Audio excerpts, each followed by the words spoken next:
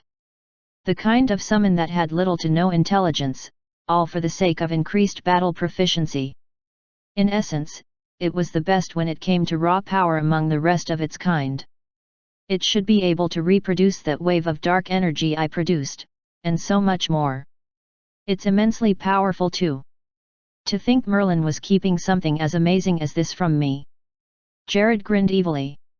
He couldn't wait to see his new summon in action. In a blur that even startles Jared, the dark principality lunged at its target. It moved like a shadow, donning an intensity that betrayed the natural laws of nature. In no time, it already closed the distance between it and the opponent. However, As soon as it got closer to the blue-haired outer, reaching the same range as the previous attack, the principality began to evaporate. Within a second, barely any speck remained of it, before it completely dissolved into the air. H-ha! It was unreal. Even Jared couldn't believe his eyes when he saw what had just happened. It vanished. Just like that? How? He had been paying close attention to the fight, and he didn't even see the opponent move a single muscle. The outer simply stood still as the principality closed in. There was also no sign of magic, so how?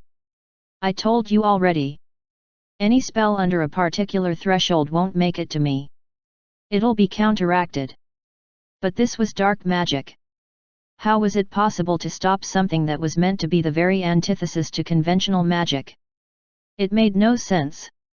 Nothing stops dark magic. Is there anything else you'd like to try? Jared heard his enemy say. He felt a tight knot in his heart as the taunt echoed in his ears. Is he really, looking down on me? Even now that he had access to unlimited dark energy, and enough power to rule the world beyond his planet, he was still being looked down upon. Shut up! It was unacceptable. Ultimate Dark Summon, Ruler of Death. A massive burst of dark energy gathered right in front of Jared to create the most powerful entity that could be brought from darkness, both according to his memories and the ones he stole from Merlin. Rho Alpha D Alpha N Nui, CM. A dark cocoon was formed, and almost as soon as it was made, a creature tore through it. It was at least 5 foot tall, and it had a massive robe that covered its entire body. Its sharp sickle was tightly gripped by its black bony hands. Everything about it screamed of blackness and evil, and its eyes was oozing malevolent purple energy. It was a creature sculpted perfectly to embody its name. Death. Chapter 879. The air grew heavy thanks to the presence of the ultimate creature of darkness that floated with its massive sickle. The ruler of death itself. As it opened its bony jaws, a misty aura that killed everything around it pervaded the summon. This is the very embodiment of death. It's even stronger than I was before obtaining dark energy, and its concentration of dark energy is unrivaled among any other summon. Jared boasted, almost to himself. He might have gone a little overboard, causing even the area around to start rotting, but if it was to prove his superiority, then it was all worth it. Ruler of Death. Jared began, his eyes gleaming with satisfaction as he watched his surprised opponent. Kill that man for me. Amazing. My thoughts rang as I watched the new summon my counterpart conjured up. Rho Alpha D Alpha N Nui, CM. I have never applied miasma like this. To think it could also be used this way. It was just as I postulated a while back. There were a lot of things in this world that I could learn, even if their magic wasn't as advanced as I initially thought. I'm definitely memorizing all of these things and recording them in my great sage's memoir. There was one issue with the spells so far, though. They're too weak. Even this one is no exception. Sure, it was stronger than the previous one, but not by much. They would both be registered as advanced spells in my world. Sure, the principality would be considered to be on a lower tier, while this one had a high tier, but it certainly wasn't the highest.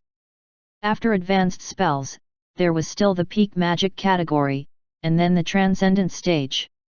Also, recently, I had been exposed to the primordial realm. It just went to show how big the world really was. Compared to that, this is hardly impressive. While this world had a lot of unique elements to it, the power level was too low. May I ask a question before you begin? I raised my hand, staring honestly at my doppelganger. Something about the evil grin he wore told me he couldn't wait to tear me to shreds. How powerful is the spell you used to summon this creature? According to what Naren told me, they used the star system to identify the strength of spells. From 1 star to 9 stars, that was how this place operated.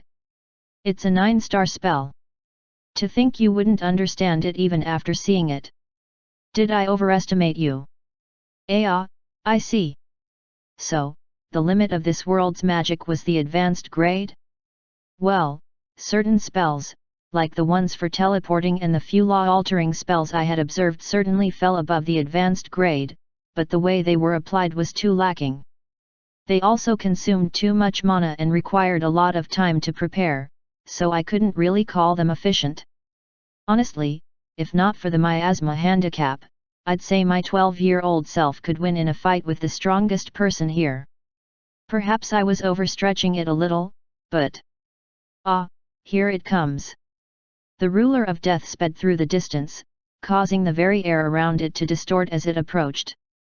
Judging by the overlap of energy, and from what I was sensing, it was going to swing its scythe to initiate its first attack. The attack would contain an immense amount of miasma, which would naturally kill anyone by inflicting miasma poisoning. That was probably why it was called the ruler of death. Unfortunately for it, though, it wasn't going to work on me. Rho alpha d alpha n nu As expected, it swung its scythe and directed all the concentrated miasma at me. The demonic energy dissolved just a couple of inches from me, yet the effect of my magic item. Anything below peak level magic won't work on me. In essence, it was probably safe to assume that I was invincible in this world. What? How are you doing that? I heard the enraged voice of my very clearly confused doppelganger.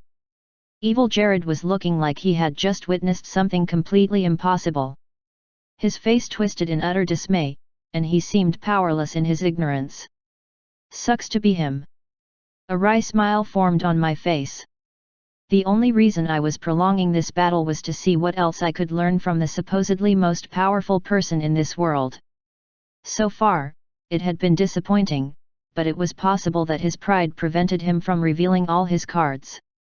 After all, this was most likely the first time he had been pushed this far despite claiming to have ultimate power. Should I rattle him a little? Yeah, that would most likely work. The problem was picking the spell to use. Ah, why don't I mimic him? Yeah, that should do it. So far, I had been nullifying his spells and using a mysterious power he didn't understand. If I spoke in his language when it came to magic, then perhaps he would be willing to go all out. Alright then. I began circulating my internal energy. It wasn't mana or ether, though. It was the third kind of energy I had in abundance within myself. Miasma. Khan, you're up. A dark shadow erupted from me, and my favorite demon among the surplus that dwelled within me emerged from it. His shadow-like body warped until it formed a solid form. Sharp claws for hands, and a spiky shoulder, along with pointed ears that peaked at the top of his head, and then the two eyes that contrasted his black body, all of them became regally evident. My master, you have summoned me. Khan muttered with a bow. The both of us floated in the air, yet he maintained his usual display of reverence. Yes, Khan. You should know what to do, don't you? I can't my gaze on the dumbstruck Jared that watched what I was doing from his distance. I wondered what was on his mind, but I decided to simply enjoy what was about to occur instead. Khan joined me in looking toward the person he would be facing. His face cracked close to his jaw, revealing his widening sharp teeth. I understand, Master. I will do my best. Asterisk. Asterisk. Asterisk. Chapter 880. That is. Jared's eyes went nearly bloodshot as he watched the recently summoned dark entity that his opponent brought forth. The being was coated in dense blackness, and it was constantly oozing dark energy. Not only was it superior to the principality from earlier, but Jared was certain it had the same, if not more, power compared to the ruler of death. Slowly, all the pieces started coming together. Ah, now I understand. So this is why you were able to stop my attacks. He gave an undaunted smile, and an expression akin to relief spread across his face. You practice dark magic too, don't you? It's no wonder. Well, I don't exactly call it dark magic, but, yeah, I guess you're right. Jared's smile widened even further. Then I suppose I'm done feeling you out. So far, you've overcome all my challenges. I suppose I'll fight you in earnest now. You'll have to go through my bodyguard first. By bodyguard, he must have meant his summon. He's still looking down on me, hey. At this point, Jared decided to calm himself. It was natural for someone who had dark energy to grow confident in their abilities. After all, he was the same. So, he uses both mana and dark energy, and he can create an even more impressive summon than I can. That makes him very formidable. A grin began to form on Jared's face as he began to decide within himself. Just where should I start from in order to tear this guy apart? A mix of anticipation and disgust swirled within his heart, and it was all for one reason alone. I am the only one. The only one allowed to be this strong. Asterisk. Asterisk. Asterisk. The Outers, who sat under the canopy of darkness, watching the brewing conflict between their hero and their arch-nemesis, were now in a very tight spot. They were watching something unexpected.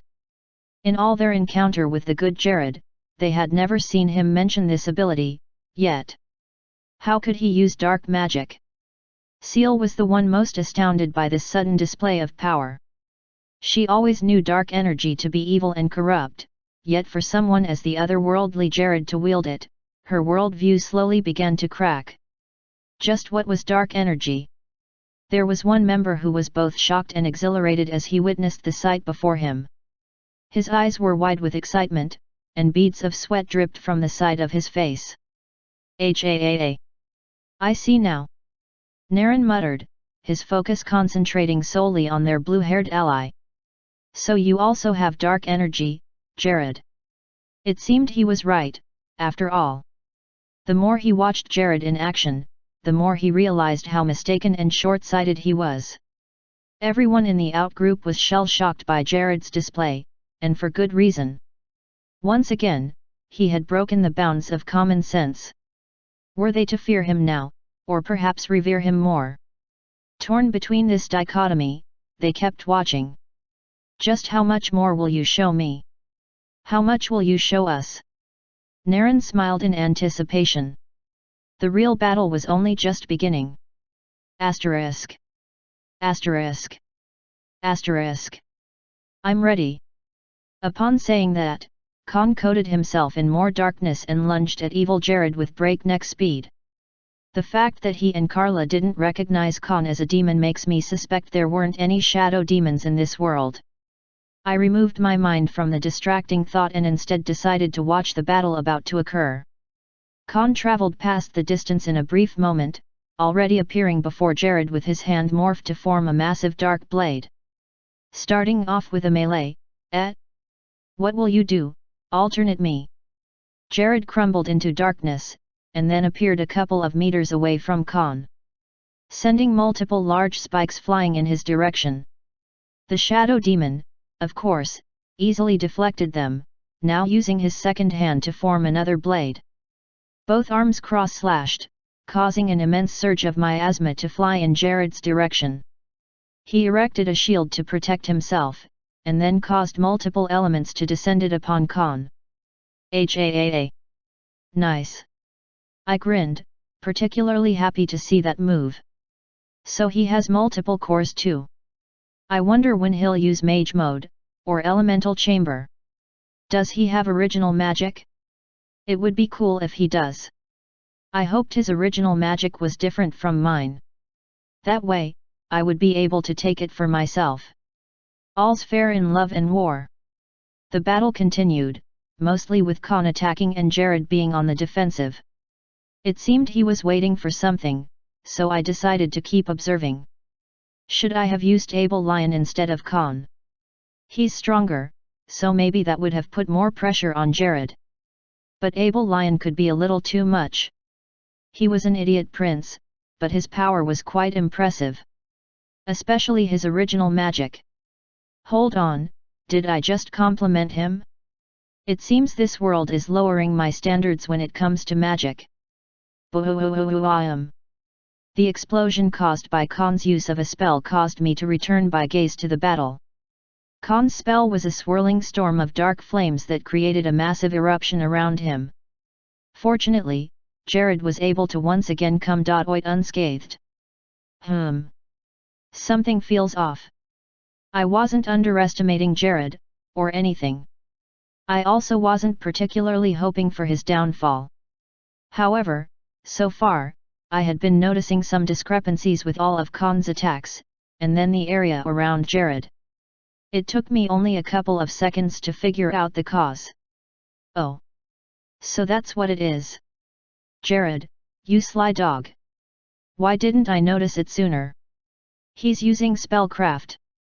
Had I really lowered my standards to the point that I wouldn't suspect this? This world's Jared knew how to use Spellcraft. If that's the case, then Khan is most definitely going to lose this fight. Why? Because it didn't matter how much power he had if Jared had the power to hijack his miasma and even use the abundant supply of miasma in his own possession. Plus, there are other factors like the techniques he hasn't revealed yet. So far, I could see evil me taking the win here. Sorry Khan, maybe next time. Asterisk. Asterisk. Asterisk. Chapter 881. Boom. Gah. Khan flew backward after one final hit, stopping short only a small distance from me. He appeared disgruntled by the fact that the enemy had gotten the better of him, but this was only to be expected. Even when he split himself to attack from multiple directions, Jared simply uses Spellcraft to control the surplus miasma around to create a solid defense and multi-layered spells. In that regard, I had to admit that this world's Jared was overpowered. Unfortunately for him, high overpowered status is limited to the confines of this world. I didn't know how many branches were out there, but I knew this world and even mine was just one of the several that existed. If this world's magic is so unadvanced than mine, then I can only expect that there are worlds that have higher possibilities of magic than mine. If that was the case, would I really call myself strong as well? That was another thought for another day, though. For now, I had to take care of the menace in front of me. Khan, that's enough. I told the shadow demon, seeing as he was about to rise and return to battle. I apologize, Master. It's no problem. Perhaps if I allowed him to use the magic suit that I made for him, he would have stood more of a chance, but at this point, he was too weak. Return. Khan nodded gently, turning into darkness as he merged with me once more. Well, that was educating. It seems your summon is no match for me, just as mine wasn't a match for you. Evil Jared said in a distance, a smug expression on his face. Would you look at this guy? Is he shamelessly comparing the two of us? Unlike me, who just effortlessly let my magic item nullify everything he threw at me, he actively engaged in battle with Khan. He has replenishable miasma, and he uses Spellcraft too. Of course, he would win. Yet he's feeling so proud about his victory. Isn't that laughable? During my first battle with Khan, I was severely disadvantaged, but I used my wits and resources to gain a slight edge. I still lost that fight, but it just goes to show how a real high-stake battle is. So, are you going to fight me now? Or are you just going to watch in a distance? If it's the latter, then I'll be coming for you. Right now, I actually wanted to fight him myself. I wouldn't be satisfied otherwise. However, there was something that kept causing a tightening knot within my heart. I couldn't ignore it anymore. May I ask you a question? I'll allow it. He responded dismissively. I nearly leaked out an annoyed expression, but controlled myself at the last minute. I'll decide my next course of action based on his answer to my question. With that in mind, I heaved a heavy sigh and looked at him honestly. Why are you doing this? Silence. For a moment, silence took over completely. Both of us looked at each other. I maintained my serious, curious gaze, while he gave me a slightly surprised reaction. Why am I doing this? Well, I guess there are lots of reasons. It could be to prove a point to everyone who has ever doubted me. Also obtaining ultimate power and ruling everything in sight, there's that too. But, was that really all there was to it? I didn't think so. If I was to give a real reason, though, I would say it's because I love magic. I guess I've always loved it. Jared paused mid-statement and stared at me. I could see the sincerity in his eyes. I love it more than anything else. That's why I want to pursue it and see how deep it goes, where it leads, and I don't care how far I have to go in order to obtain it. In essence, all of this, his grand conquest for power, and all the destruction he had wrought, it was all to satisfy his lust for magic. I will explore the vastness of this universe, and I will encounter other realities. I will attain more power and develop new magic, Jane, and I will see this through to the end. So that's why they got together. They both have an obsession for magic. My thoughts trailed, though thinking about their relationship still disgusted me. And no one is going to get in my way. Not Merlin. Not Naren. And definitely not you. I listened in silence, and after hearing him conclude, the heavy weight in my heart slowly lifted. It looks like Ether was right. A sad smile formed on my face. If I had been given magic in my first life, there was indeed a high chance that I would have wrought an imbalance to the world due to my obsession for it. Perhaps not. Looking at this twisted version of myself, I can't help but be grateful to everyone I got to meet both in this life and in my first one. The experiences I had must have shaped me into who I was, allowing me to pursue a different path compared to this world's Jared, or rather, Lewis Griffith. I could have easily become this monster. How about you, Outer? Why are you standing in my way? Why are you risking it all to stop me and help those losers? Why indeed? It wasn't like this was my original world, and using more power meant having less for myself. However, this guy was wrong about one specific detail. I'm not exactly risking it all. It's just like a minor inconvenience. As for why I would even choose to make the effort, well. Slowly, my hair changed color, reverting to my original blonde type. My face also returned to its usual state, and I donned my flowing white coat, with the black inner shirt and trousers. My outfit was coated with golden designs, and a couple of magic items served as accessories on it. In no time at all, I was back to my original state as Jared, of course. I could see Jane and Jared's eyes widen in shock as they watched me unveil my true identity to them. It seemed I had gotten my answer, thanks to Jared's answer, and his follow-up question. Why was I going so far for a place as inconsequential as this, compared to my own world and the grand scheme of things? The answer was quite simple. I guess I've taken quite a liking to this world. Asterisk. Asterisk. Asterisk. Chapter 882. Why you me? I heard Evil Jared say, a little rattled from the way his tone was. His face also displayed shock, which was a reaction I expected. Jane had the same look as well. They were both dumbstruck by my sudden revelation. I am not exactly you. This is as strange to me as it is for you, but I can clearly say we're different people. Our hair color were different, sure. But we looked completely alike, especially taking his past form into account. My true identity is Lewis Griffith. I was also reincarnated into Jared Leonard's body. I attended Inns Lark Academy. I made acquaintances. Got stronger. I grew, just like you. Still, we're different. And that distinction made all of the difference. Ha, so Merlin's theory was true, after all? The bubble theory. Bubble. Our entire universe exists in a bubble, but there are other bubbles that reflect the same contents of our universe, but in a more distorted form. The side bubbles. Merlin came up with a theory similar to the reality of the branches and roots by himself? That was surprising. Then again, he was able to discover the use of miasma in a world that didn't use or even have it, so I didn't have to be so surprised. There was one problem with the bubble theory, though. It tries to place this world at the center of the grand scheme things.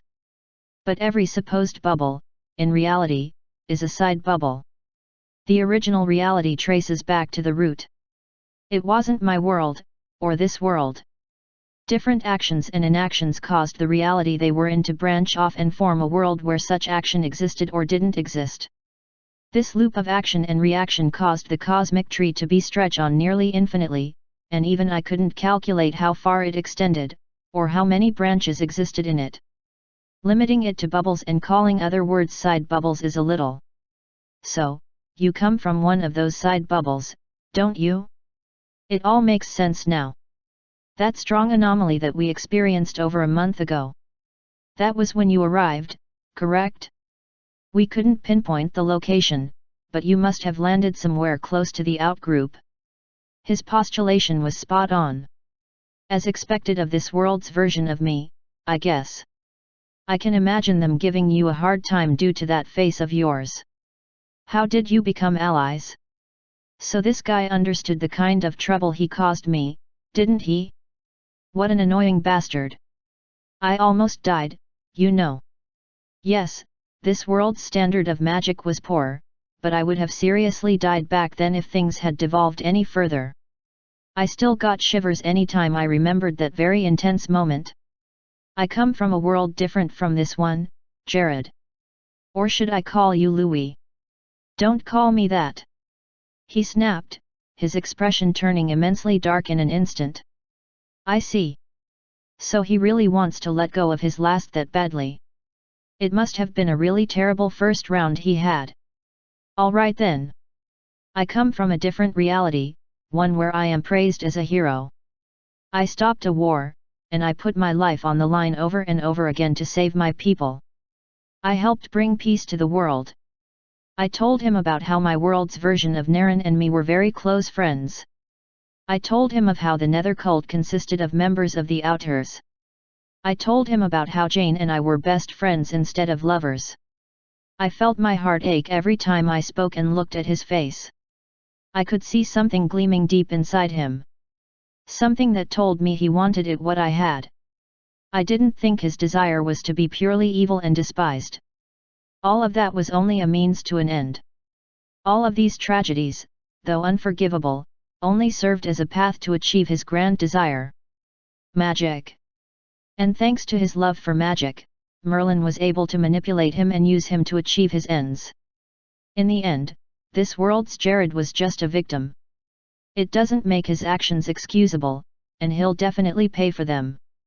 However, I can empathize with him. I gave a soft smile while looking at his dazed face. I'll be getting married soon. I think. I may have found something worth pursuing other than magic. Looking at myself in the mirror now, seeing how far my desires would push me, and how it would warp those dear to me, I discovered the truth that had taken me this long to find. I get to choose what to pursue. I have always had the choice. Whether it was between Carla and Emilia, or magic and love, I had the choice ultimately. I don't have to keep going down this lonely path. And I certainly don't have to do it by hurting those around me. I could tell that this world's Jared and Naren had some form of relationship, most likely something similar to mine before their friendship devolved. Stefan's frustration with Jared for killing his cousin, Maria, stemmed far deeper than a mere student's action. They were most likely close. The way Ed and Anna were to me. Cusan's vengeance spree wasn't simply directed at an unknown enemy. He and Jared must have had a relationship prior to his actions causing such a catastrophe. In the end, you made the choice to pick magic over your friends. And I could see where all of that would lead to. In the end, you'd also abandon Jane for the sake of magic. It had taken me centuries to arrive at this conclusion, but right here and now, I had taken one step closer to the truth I wanted to set for myself. I love magic. But, love my friends and family more. That was the true difference between me and this person before me. We're not the same. Asterisk. Asterisk. Asterisk. Chapter 883. Silence. Once I made my declaration, silence consumed everything. I saw my doppelganger close his eyes as he inhaled deeply. The fact that he heard me out, and was currently not speaking, showed my words somewhat had an impression on him. Perhaps he. Are you done? What do you mean? I responded, not expecting a response so soon. I mean, are you done spewing all that idealistic bullshit? It seemed I raised my hopes a little too high. This was someone who would wipe out an entire race in his pursuit for his desires, someone who had spent over 100 years down this path. He's not going to change that easily. What you're essentially saying is be nice to people, and treat people well, instead of looking out for yourself. That's stupid. It seemed he was deflecting my ideals, rather than critically analyzing what I just told him. There seemed to be a cognitive dissonance somewhere within him, but he preferred to ignore it rather than face it head-on. I knew deep down this version of me didn't want to be evil. He wants to be recognized too, doesn't he? Recognized for his achievements. Unlike you, I actually have no room for distractions. I will keep pursuing magic to its utmost limits. I will abandon anyone who stops me or stands in my way, that's true, but only fools would even try that. Seeing this person this way ached my heart in more ways than I could say. Perhaps it was because these could have so easily been my words. No, Jared. Stop trying to immerse yourself too deeply. You're different people. I cautioned myself, maintaining my cool. Do you know what that makes me? It makes me superior. I'm not like everyone else. I'm smarter, I'm stronger. I'm better. I am better than them. His gaze went to the outers, and then to me. He seemed to be enjoying every moment of it. At this point, I couldn't really tell which one he'd rather be. A hero or a villain. I don't care about useless people. If you don't have what it takes, then beat it. I worked tooth and nails to reach where I am. I gave it my all, suffering and enduring for my sweet reward. You think I'm going to let everything go now? You think I'd leave everything I've toiled for just because you told me to? Yes. I was too optimistic. These sort of things took time. And with time. I smiled a little, glancing at Jane, whose face depicted how touched she was by my words. You'll understand. I just had to give the seeds enough time to germinate. I suppose it's time we ended this now. I said, calmly ending the conversation there. Indeed. Considering how I know you're me, I'll be going all out. Since you're a hero who has saved your world countless times, this should be the best approach. I nodded gently. You're right. You should hold back. I wasn't going to hold back too much either. To make this fight as meaningful as I wanted it to be, I had to show this Jared the truth. Kindness is not the same as weakness. You can be strong, and at the same time, you can love others. Shut up. Jared snapped, his face now twisted in rage and disgust. It seemed he had gotten enough of my supposed bullshit. Elemental chamber. The moment he said this, all the major elements converged on him, swirling around to form the same model I used. Dark Mage Mode. His body became more engulfed in darkness, and a dark mage cloak covered his body, with a twisted staff held in his hand. Several dark orbs appeared around him, and his power swelled considerably. Original magic, ultimate power. It seemed his power skyrocketed even more the moment he activated this magic. It just kept rising indefinitely. Is this like Sarah's invincible? No, there seemed to be a difference. His power seemed fluid and malleable. Almost as if it was constantly adapting and shifting. It took me a few seconds of analysis, thanks to my magic items and my immense sensory abilities as well as spellcraft, to finally comprehend what his magic was all about. I see. Ultimate power allows his power to keep increasing, while also maintaining a constant state of flux. This gives him the power to use any magic he understands, with no restrictions and requirement. His energy would easily switch to the attribute, eliminating all forms of casting time or requirements. He could probably use original magic if it was simple enough for him to understand and easy for his power to mimic. This is the very pinnacle of power. No, it's beyond it. This power far transcends 9-star magic. He declared to me. This is the result of my dedication and unyielding determination. He was right. This right here was peak level magic. Even my magic item wouldn't protect me from his spells anymore. According to this world's standards, he could be considered a deity. He's very strong. In a world like this, his powers had transcended what anyone could hope to achieve. However, this was simply the case of a frog in a well. I'm at the transcendent level. This isn't even a challenge for me. And perhaps it was time for him to know the simple truth. Grand Elemental Chamber. Grand Fusion State. Mage Mode. Martial State. And finally, Original Magic, Great Sage's Memoir. My body radiated immense light, and my transformation was concluded in an instant. Emerging from the brightness that surrounded me, contrasting the darkness before me, I kept my gaze constant and resolved my heart. I just have to show you how wrong you really are. Asterisk. Asterisk. Asterisk. Chapter 884. My hair turned white, and my eyes shone with golden light. A sphere of energy surrounded me, and layers upon layers of different elements not only restricted to the basic 5 surrounded me. The numerous offers surrounded me, or rather, the sphere. My entire body was glowing brightly too, and the multicolored energy of all the many familiars in my possession began coating my skin and outfit in dense energy. My cost became longer, and something akin to a crown of jewels sat on my head. Bright energy kept condensing on me, making me extremely more powerful in every second that passed. I would have used Midas touch too, but I'm not used to it yet. Besides, having just this was more than enough to teach this person a lesson.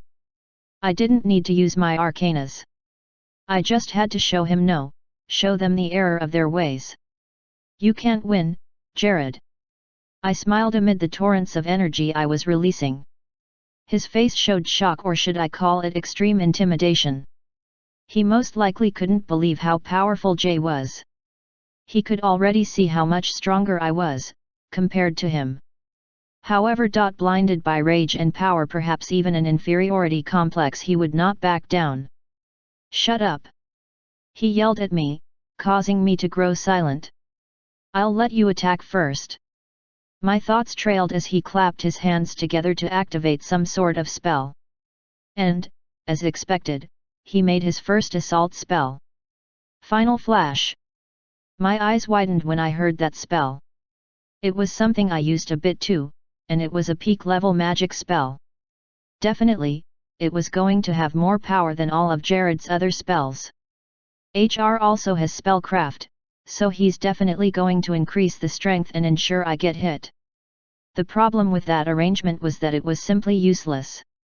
Bzzzzzztttttt. Die. The lightning descended from above, sending currents coursing through my body while also putting me into a constant state of shock and pain, or so it should have gone. However, not even a spark of the lightning touched me. Anti-magic nullifies every spell. To be honest, nothing much has really changed. The raging storm of lightning that aimed to descend upon me disappeared after a few seconds. All on an instant. Since you've given an attack, I suppose it's my turn. Sword from heaven, I raised my hand, and suddenly, something miraculous began to occur among the thick dark clouds. The clouds began to part, revealing something giant and golden descending from it. What was it? It was a blade. An extremely massive blade. It fell from the sky at a currently slow pace, but thanks to its mass, and the rate of descent, it was bound to cause harm upon its target and everything around him. I'll just do. Before Kuzan could judge, I used Spellcraft to bind him, holding him that fixed position where the sword would descend upon him. Feel the pain. After all, he had many others suffer the same, no, even worse. Why you? The blade dropped at a massive rate, and while Jared erected an incredibly dense shield for himself, the thing easily broke, causing the blade to impale Jared and sending him crashing to the ground. The ground shattered, sending dark debris flying everywhere as the area fell into plumes of smoke. Any second now, I muttered. Jared's body, coated in even more darkness than earlier, rose from the massive crater that had formed on the ground, and once again ascended to the sky. Grr. I felt it unnatural that an alternate version of me wouldn't be using strategies in a fight when his opponent was obviously stronger. Is the miasma affecting his intelligence, or has he been so superior for so long that he can't develop any tactic to fight me? I still had to watch out for any surprises, but so far I didn't think he would be able to anything that would cause me substantial harm. It would still be nice for him to try, though. After glaring for very long, he began throwing many spells at me, never mind their effects. Dark Flow. An acid bath filled with nothing but miasma. Did it work? No. Dark Fall. A strong gravitational attack that would send me flying to the ground, crushing me instantly. Did that work? Nope. Mist of Corruption. A deep dark cloud that would rot me down to my bones. Did this one work? Of course not. It didn't matter what spell he used, I could either use anti-magic or block it. And his original magic only served to improve the rate, speed, efficiency, and power at which he was able to dispense the spells. So far, I hadn't really performed a spell his energy could imitate. I should respond in kind now, right? A smile formed on my face. Stretching my hand at him, and then focusing my energy to the top of my finger, I used a pretty simple spell. Bang! Pshu. A very thin concentration of golden energy left my body, diving straight toward my target. It easily traversed the distance and reached him before he could say anything. I watched how the bullet I released pierced Jared, and then created the next effect the spell was known for. Jared was consumed by a golden blast, causing him scream like a man bordering the very edge of insanity. It hurts, doesn't it? It feels like your entire cells are boiling, right? SSH shut you up. In an instant, he used a massive wave of miasma to douse the burning energy. Now feed from the agony I put him true. I expected him to still be in his hateful state, but it seemed Jared had now gotten a change of heart. His eyes were still bulging, but a smile was now plastered on his face. I've had enough of this. I'll just end this now. He stretched his hands towards me, almost as if he wanted to grab something. I wondered to myself. What exactly was this guy up to now? Just die. Asterisk. Asterisk. Asterisk. Chapter 885. Despite how ridiculous it sounded, Just Die was an extremely difficult spell. It targeted the internal organs of the target by using spellcraft to invade their body and affect them as he pleased. If he wanted the target to suffer prolonged pain, he could first destroy a lung, and then watch as the person struggled to breathe, before eventually seeing them die. For the case of his current enemy, though, as much as he wanted him to suffer, Jared understood how dangerous he was. He might figure out the trick to my spell before I'm done. It was highly unlikely, but it was still within the realm of reason. He was a different version of Jared, after all. As a result, Jared decided to go for the heart, using his most ridiculously OP spell. A spell worthy of being the trump card Jared wielded, a surefire way to win against any of his opponents. So why? Why isn't he dying? Jared's jaw tightened automatically, and his eyes kept twitching as he watched his enemy look completely normal. What are you looking at? Is there something that's supposed to be happening? He asked. How? It has always worked before. Why is nothing working? Frustration began to set in. Deep frustration that made him feel anger and yet fear beyond description. He felt powerless even though he had reached his most powerful state. Could it be that dark energy wasn't ultimate power? I. At that moment, something broke within Jared. And once it did, there was finally nothing holding him back. So he gave in to his desperation. Asterisk. Asterisk. Asterisk. A deafening roar resonated from evil Jared's location, but to me it seemed more like the whining of a child. After his earlier spell, which I didn't quite understand, didn't work for some reason, it seemed he had finally reached a breaking point. What will he do now? The answer I got was something so straightforward and simple that I didn't expect it from my alternate self. That's right. He was coming for a head-on attack. I'm literally in martial state. That's like the equivalent of mage mode for martial artists. Well, something like that didn't exist here until I taught Edward, so he probably didn't understand it. However, what that meant was... clang! I wasn't ever going to lose a one-on-one close-range fight with this guy. Deactivating my elemental chamber, I used a blade of light to parry his sword of darkness, causing sparks to dance around us. He instantly summoned a second one, deciding to wield it on his second hand, but I swiftly projected an energy blade that shattered his second sword before it could fully manifest. Swoosh! Twisting my body in mid-air, I gave him a roundhouse kick, sending him flying a great distance from me. Might as well engage in this.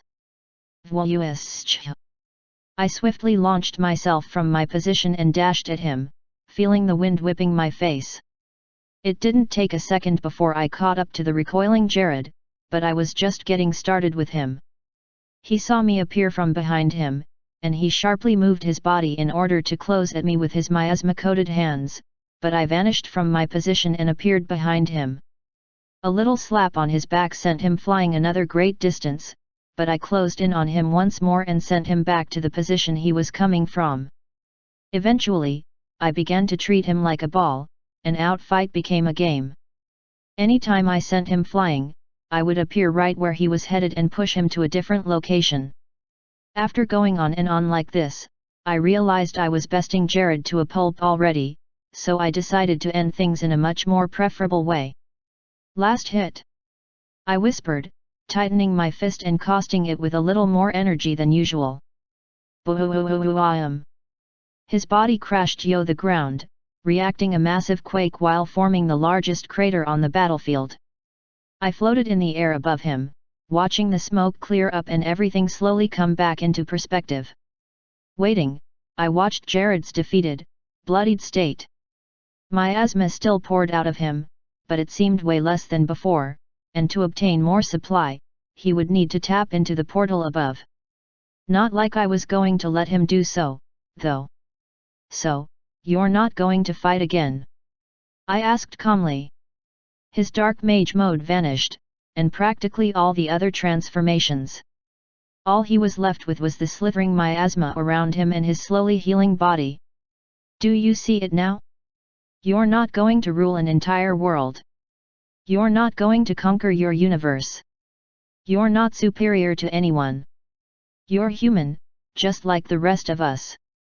His hunger for power must have driven him to commit atrocities in his first life, but why did he not learn from his past mistakes and live a different life after reincarnating? Why didn't he decide to live a mode-fulfilling life? Instead, he continued spiraling down that path, killing innocents, including his new parents. I can't save you, Jared. I have no say what your punishment will be. However, I will say this. My eyes narrowed on the shuddering figure beneath me. You shouldn't let your past define you. As I said that, I reflected on all my choices and regrets of the past. It was finally time to let them go too.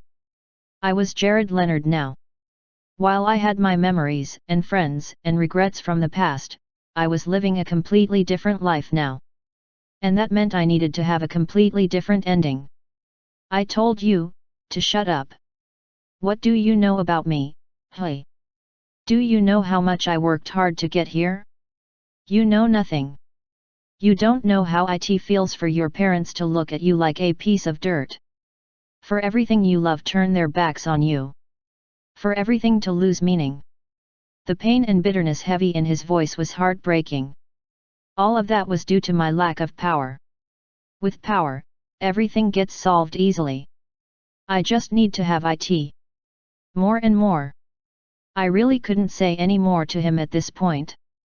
Jane, where the hell are you? Don't just stand there and be useless. Stop that bastard. Do something. Help me, damn it. Move and do something now. I glanced at the fairy he was referring to, and she looked completely somber. Tears fell from her eyes as she just stood still, completely paralyzed in her position. I see. I nodded as our eyes met when she looked at me. If not for anything, I was glad that one of the two could at least understand the message. I don't think she'll be fighting anymore. As I stood above the ruined landscape, watching the chaos that shrouded everywhere, I could finally say it with confidence. This war is over. Asterisk. Asterisk. Asterisk. Haha, it's just as I thought. Naren laughed internally, though his face contained a smile that rang with disbelief. After watching the fight between the two Jareds, he was glad he had chosen to be more careful. You're too strong, Jared. I really am no match for you. Asterisk. Asterisk. Asterisk. Chapter 886. A devastated landscape, one that stretched for miles. That was the sight that would greet anyone who witnessed the current state of the Eastern Kingdom's royal capital. The fallen soldiers and golems littered the ground like dirt, and smoke and exhaust still filled everywhere. Hovering right above all of this chaos and destruction was a blonde who donned his white coat and coolly observed everything. Yeah, that blonde was me. I looked in the direction of the outers, who kept gawking at me in reverence and relief. Naren particularly had a good expression of surprise on his face that I personally enjoyed, but too much of that look wasn't very good for me. I looked in the direction of the enemies Jared and Jane, who were now currently unable to do anything. Jane had gone over to Jared's side, and it seemed she was trying to comfort him or something, but Jared was most likely having an emotional/mental breakdown at this point. I took my attention from them and looked at everything, taking in all the information they possessed. The war is pretty much over. All I have to do is stop the portal. I was thinking of a way to bring diversification to this world by letting miasma have some space here, but there's really no need. If I let miasma stay here, then new developments like anti-magic, and eventually perhaps pure ether production, could be discovered. What made me hesitate, however, was the harm that miasma could cause. It was extremely dangerous, especially to the people of this world, who were more attuned to mana than anything else. It's regrettable, but I'll be stopping the portal. The device seems interesting, though. I think I'll keep it for further research. With that concluded, I ascended to the sky in order to stop it all. This shouldn't take too long. Asterisk. Asterisk. Asterisk. Tell me, Jane. A low, hoarse voice emerged from Jared as he stiffly looked above him. His long white hair was plastered on the dirty ground, with dirt and grime littering his face and body. His body ached beyond words, but something inside him hurt even more. It felt like he was being torn apart any time he considered the swirling emotions that raged within him. What have we been doing all this time? As he whispered these words, his body shook. It seemed he wanted to say more, even do more, but he was limited by his actions. Bloodshot eyes and gritting teeth could hardly explain the level of frustration that was rising within him. After everything, how did we still lose? After all this time, why am I still weak? Why isn't anything good enough? It made no sense to him. Even with his thorough preparations. Even though victory should have been assured and gotten undisputed, this had to happen. Why? What was his error? Why were things always like this? It felt like the very world was against him. Jared, I. Jane's words weakly answered. Her eyes were a little swollen thanks to the tears, and it broke her heart to watch her lover this way. Clearly, she empathized with him. They had come so far together, and this was a dream that they both decided to undertake. However, somewhere along the way during the final battle that cost them victory, she had mulled over the words of her enemies. She had listened, and something within her shifted. I love you, Jared. Do you love me too? What? He responded, completely surprised by the sudden switch in topic. Couldn't something like that wait for now? They were currently facing a crisis, and it certainly wasn't time for romance. Jane. You know how deep my feelings run for you. Jared muttered. Then. But there's a place for romance. And there's a place for magic. You and I both place magic at the forefront. That's why we're so perfect for each other. It's why I love you so much. Do not let that change. Jane bit her lip as she heard those words. She tightened her hands to form a fist, and it seemed that even more tears were about to fall. However, she fought the hot liquids back, and she took light breaths. Closing her eyes and stabilizing her breathing, Jane made a very sad smile. It's a little too late for that, Jared. She answered, sniffing a little. What do you mean? Jane wasn't so sure how her lover would react to this. No, perhaps she already did. However, after listening to the otherworldly, she couldn't deny herself any longer.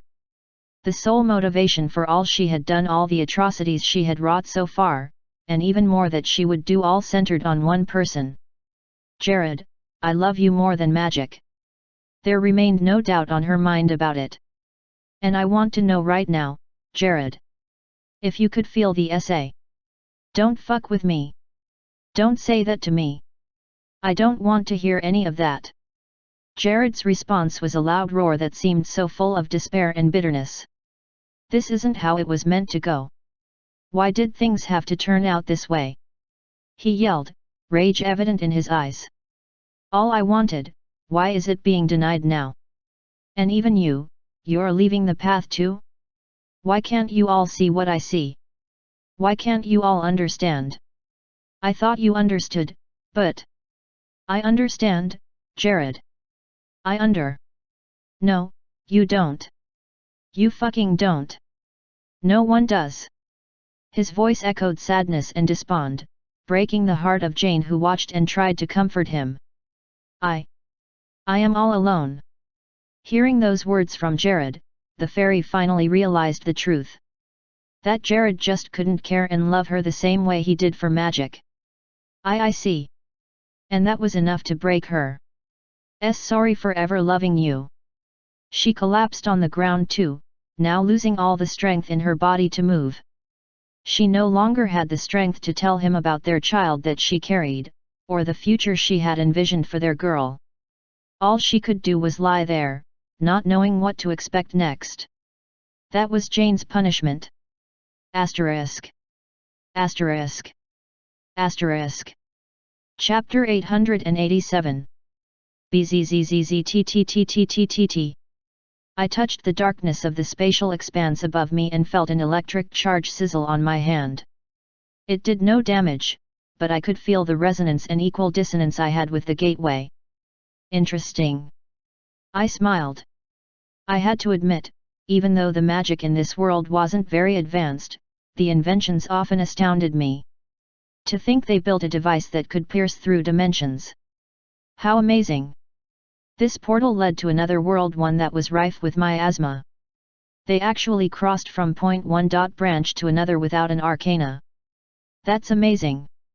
Just how many variables did they have to consider to get this sort of result? And the energy output too. Before the portal became self-sustaining, a substantial amount of energy had to be used to pry the doors open. It was beyond fascinating. However, there was one more factor that made it all the more spectacular. It was the wavelength. When I first arrived in this place, my energy wavelength differed. As a result, I wasn't properly able to harness my mana and miasma. Other than trying to resort to ether, I was stuck since my mana would rapidly evaporate into the air as a result of its lack of sync with the frequency of this world. It's also why I thought dark energy was nether. How else would they be able to harness an energy that didn't belong in this world, to begin with? However, it turned out I was wrong on all ends. The miasma that proceeded out of this portal was in perfect sync with this world's frequency. It was amazing, just looking at the thing. Whoever invented this thing was a genius comparable to people like Anna and even me. And that was even more amazing when considering the kind of reality this was. They managed to stabilize an unstable event horizon without the use of an arcana.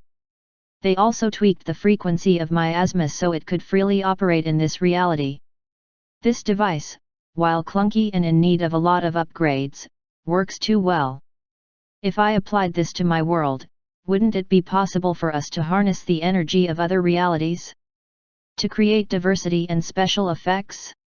Not everyone could use ether, but wasn't it possible that there existed other kinds of energy out there that would end up being just right for them? Besides, the very fact that it would advance magic made things very exciting for me. They're most likely going to ask how they can repay me for my kindness. I'll ask for this device.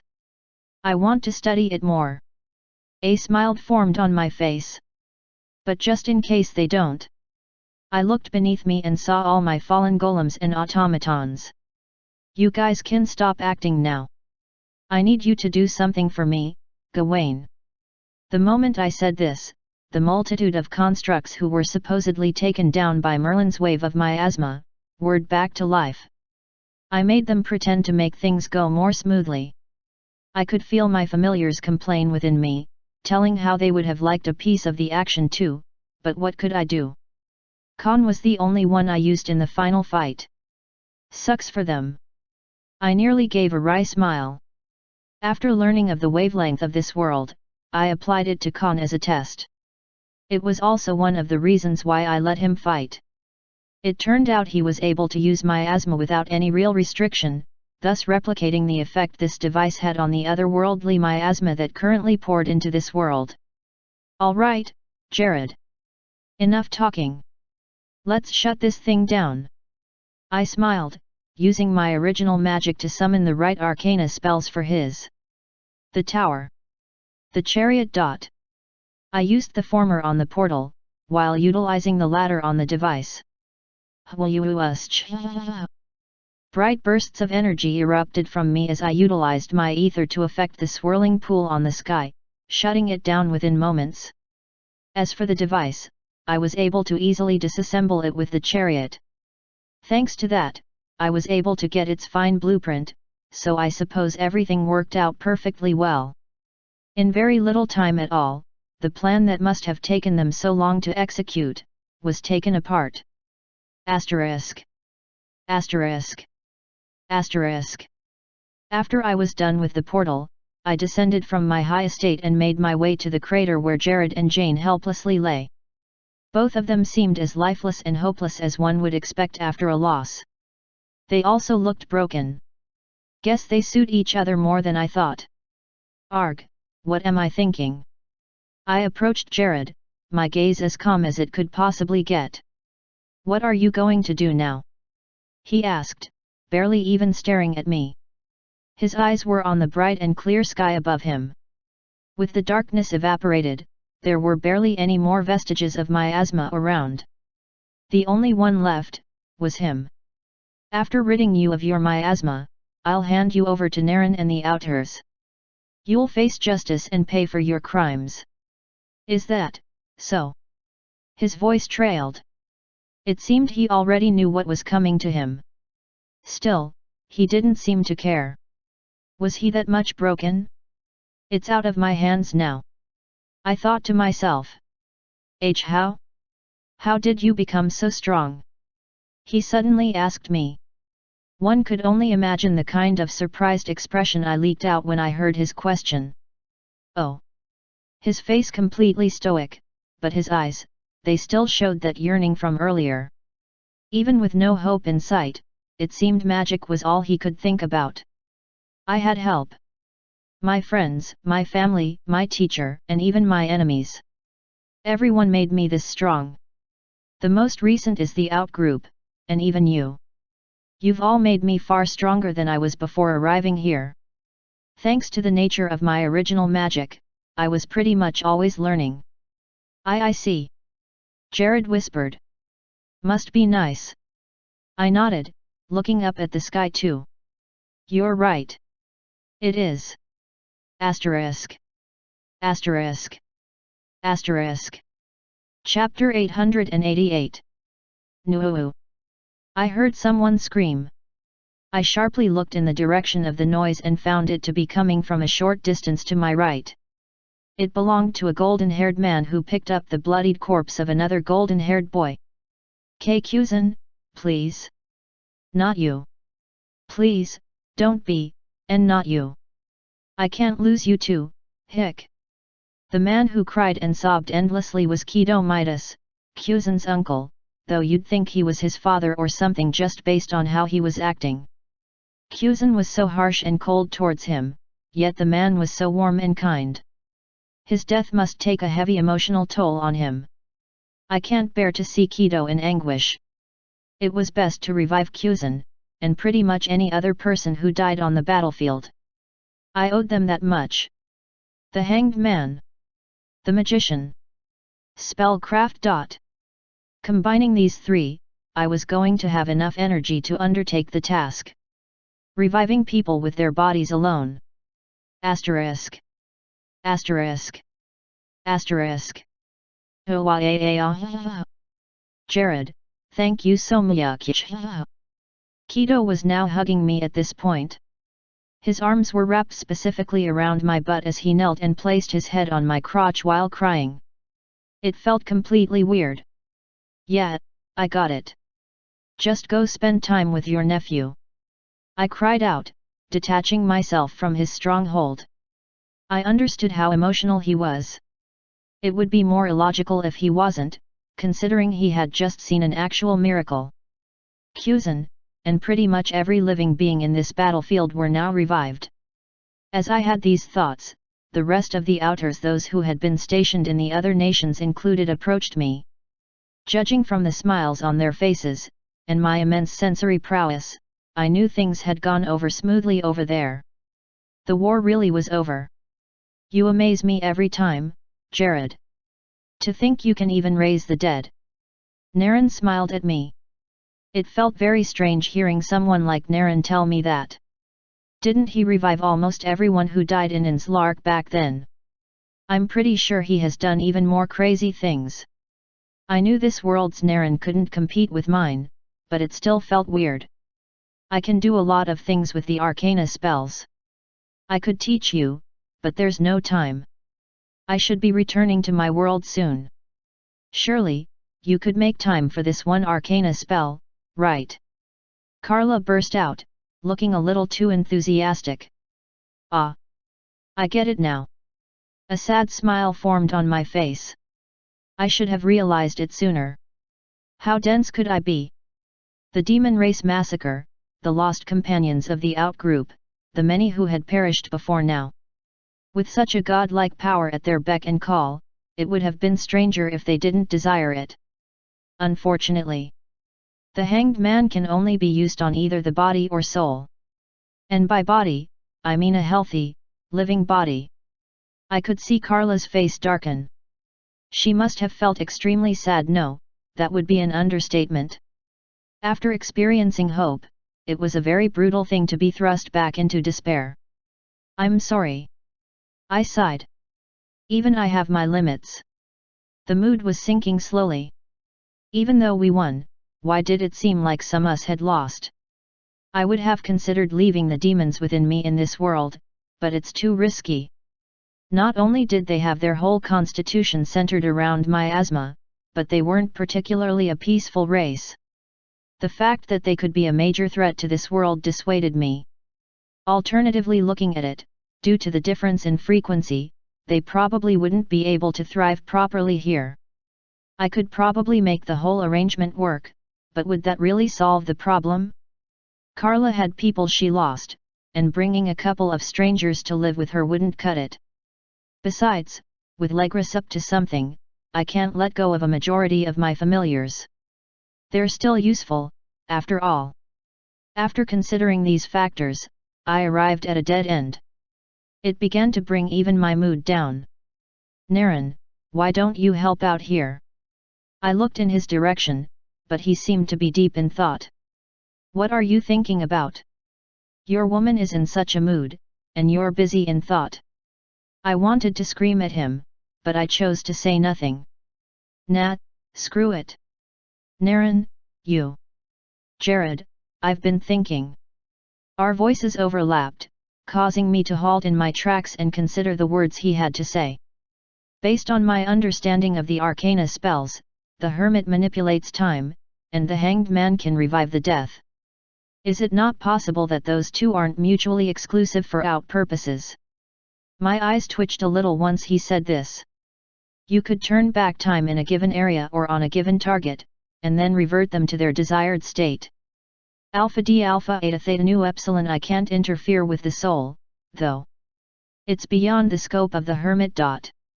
I'm not saying it is. That's where the hanged man comes in. Revert a body to its optimal state, and then use the hanged man to revive them. My eyes slowly widened the more I heard Naren speak. Doing this on a wide scale would drain a lot of energy, but if you use the magician, it shouldn't be a problem. To use the arcana spells myself, it's better I use ether. By condensing the mana provided by the magician, turning it to ether, I should still be able to use it. It was brilliant. What do you think, Jared? It's a rough idea, but it could work. I beamed, looking at all of them with excitement. The demons. The elves. Stefan's cousin. The Inslark students. Kuzan's parents. Vizar's family. And so much more. It could all work. I could bring them all back. My heart raced as I made this realization, and my eyes widened more and more with indescribable exhilaration. I can't wait to try this out. Asterisk. Asterisk. Asterisk. Chapter 889. HAAA. I exhaled as I closed my eyes. Locked in my heightened state, using all forms of magic enhancements and supplements, I was brimming with power. I rose above the ground, ascended beyond the sky, and finally left the planet. I feasted my eyes on the beauty of the world beyond the lonely world everyone I had grown to love lived in. All of what I was about to do was for their sake. The sake of a lone planet and its inhabitants. This place is perfect, I said to myself. It was rich in untapped energy, an excellent place to use spellcraft in addition to the magician, in order to fuel the hermit and the hanged man.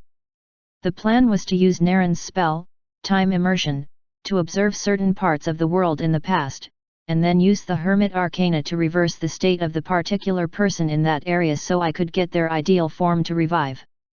It was a long, complicated process, especially now that I thought of it more clearly. However, I wanted to do this. I wanted to see if it was indeed possible to raise the dead without resorting to either the body or the soul at the very start. Thinking about it alone gave me goosebumps that simply wouldn't go away.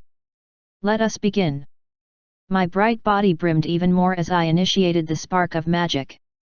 Asterisk. Asterisk. Asterisk. It worked. It all worked out perfectly well.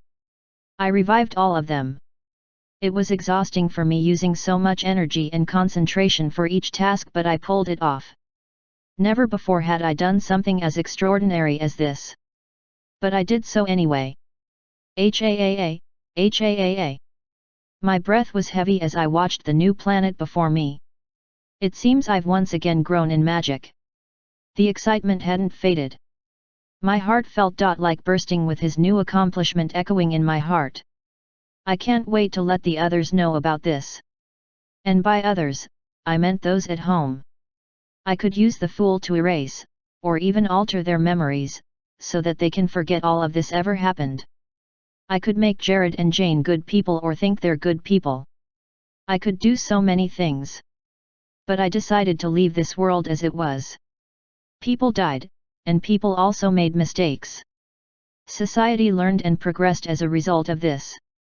I've made an exception by reviving the dead ones that mattered to those that matter to me in this place. That should be enough. After all, even the dead didn't feel agony or anything.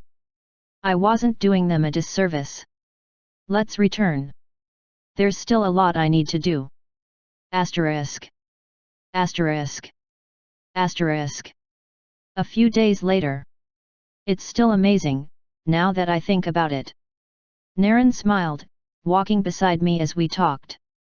It hadn't been long since the end of the conflict, but a lot of things had already changed. Jared and Jane, as well as their allies and subordinates, were currently imprisoned while going through trial. I decided not to interfere with the legal system of this world, so I left it all to Naren. The outgroup also disbanded, and the members were going on doing whatever was fit for them. Keto was back in the Midas Empire, serving as Kuzan's advisor. The latter's parents, though revived, were on vacation. Apparently, they thought they could entrust their entire empire to their kid. How irresponsible! Stefan and Maria moved back into their family home, and the both of them were currently thinking of attending Inslark as staff aiming to be teachers. Carla was with her demon family, helping them settle into this new world that was now presented before all of them. Naren said he went to visit her often, and they had an intense love session every time. I didn't need to know that last part, but he told me anyway. I have to admit, I'm a little salty. Seeing Naren and Carla together never stopped being weird for me. Biruel was back to leading his people, though Vizor didn't return to his position as Beast King. Instead, he chose to explore the world with Reed as an adventurer. His family remained in the Beast Kingdom though. He planned on seeing them before and after every adventure he went through. As for Edward, he set off on his journey to grow stronger. Once he was powerful enough, he was going to confront Lilith and confess to her. That's a tough pill to swallow. Perhaps Lilith in this world is different, but the Lilith I remembered didn't do so well with romance. Seal is thinking of exploring the planets outside this one. I smiled. Interesting, isn't it? Naren answered with a smile. There could be allies or enemies out there. It was only rational that she would explore the stars to search for them. Is she going alone? Anna is thinking of joining her. Naren answered. Anna? But I thought she and Stefan were already getting pretty close. Did something happen? Apparently they decided to give each other some time to figure things out. I'm not sure of the details, but they both want to explore their passions. It's best we respect their decisions. Naren elaborated. Since that was the case, I suppose it was all right. The other revived outers were busy with one thing or the other, and while Seal planned on visiting the world outside this planet, she was currently dealing with the elves and helping them settle in. There was bound to be some remnant enmity between the elves and demons, particularly on the side of the victims of the massacre, so she was currently working hard to resolve it. Seal was pretty much this world's guardian at this point. What about you? What do you plan on doing? I asked Naren. Researching, mostly. Your arrival here has opened my eyes to a lot of things. We're currently not as advanced as your world, right? That means I'll have to work on researching and making sure we make new developments in magic. I smiled when I heard this. That's nice. I was hoping Anna would be interested, but it seems she wants to know more about this vast world we live in. Thanks for giving her Hugo, though. She constantly gushes over that golem. We both laughed at Naren's statement, especially because we had experienced it firsthand. After piloting it during the mission, she didn't want to let Hugo go.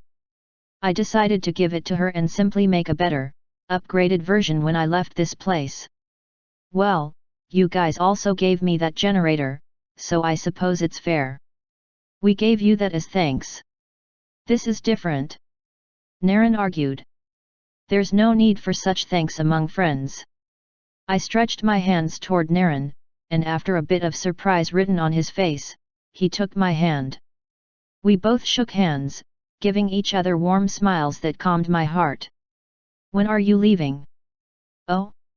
In a hurry to see me go, hey. No. I was thinking of having one final get-together for all the outers before you go. As expected of Naren. He always thought of the right thing to say. That'll be Gria.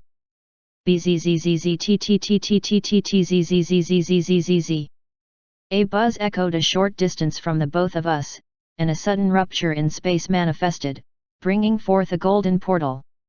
Golden electricity charged from the portal's edges, and almost as soon as it appeared, someone proceeded out of the spatial gate. Alpha D Alpha Eta Theta Nu Epsilon. He had golden hair, golden eyes, and an extremely handsome face. He was wearing a bizarre outfit, but I definitely recognized him even based on the resonance we shared alone. No. My eyes widened. I'm finally here.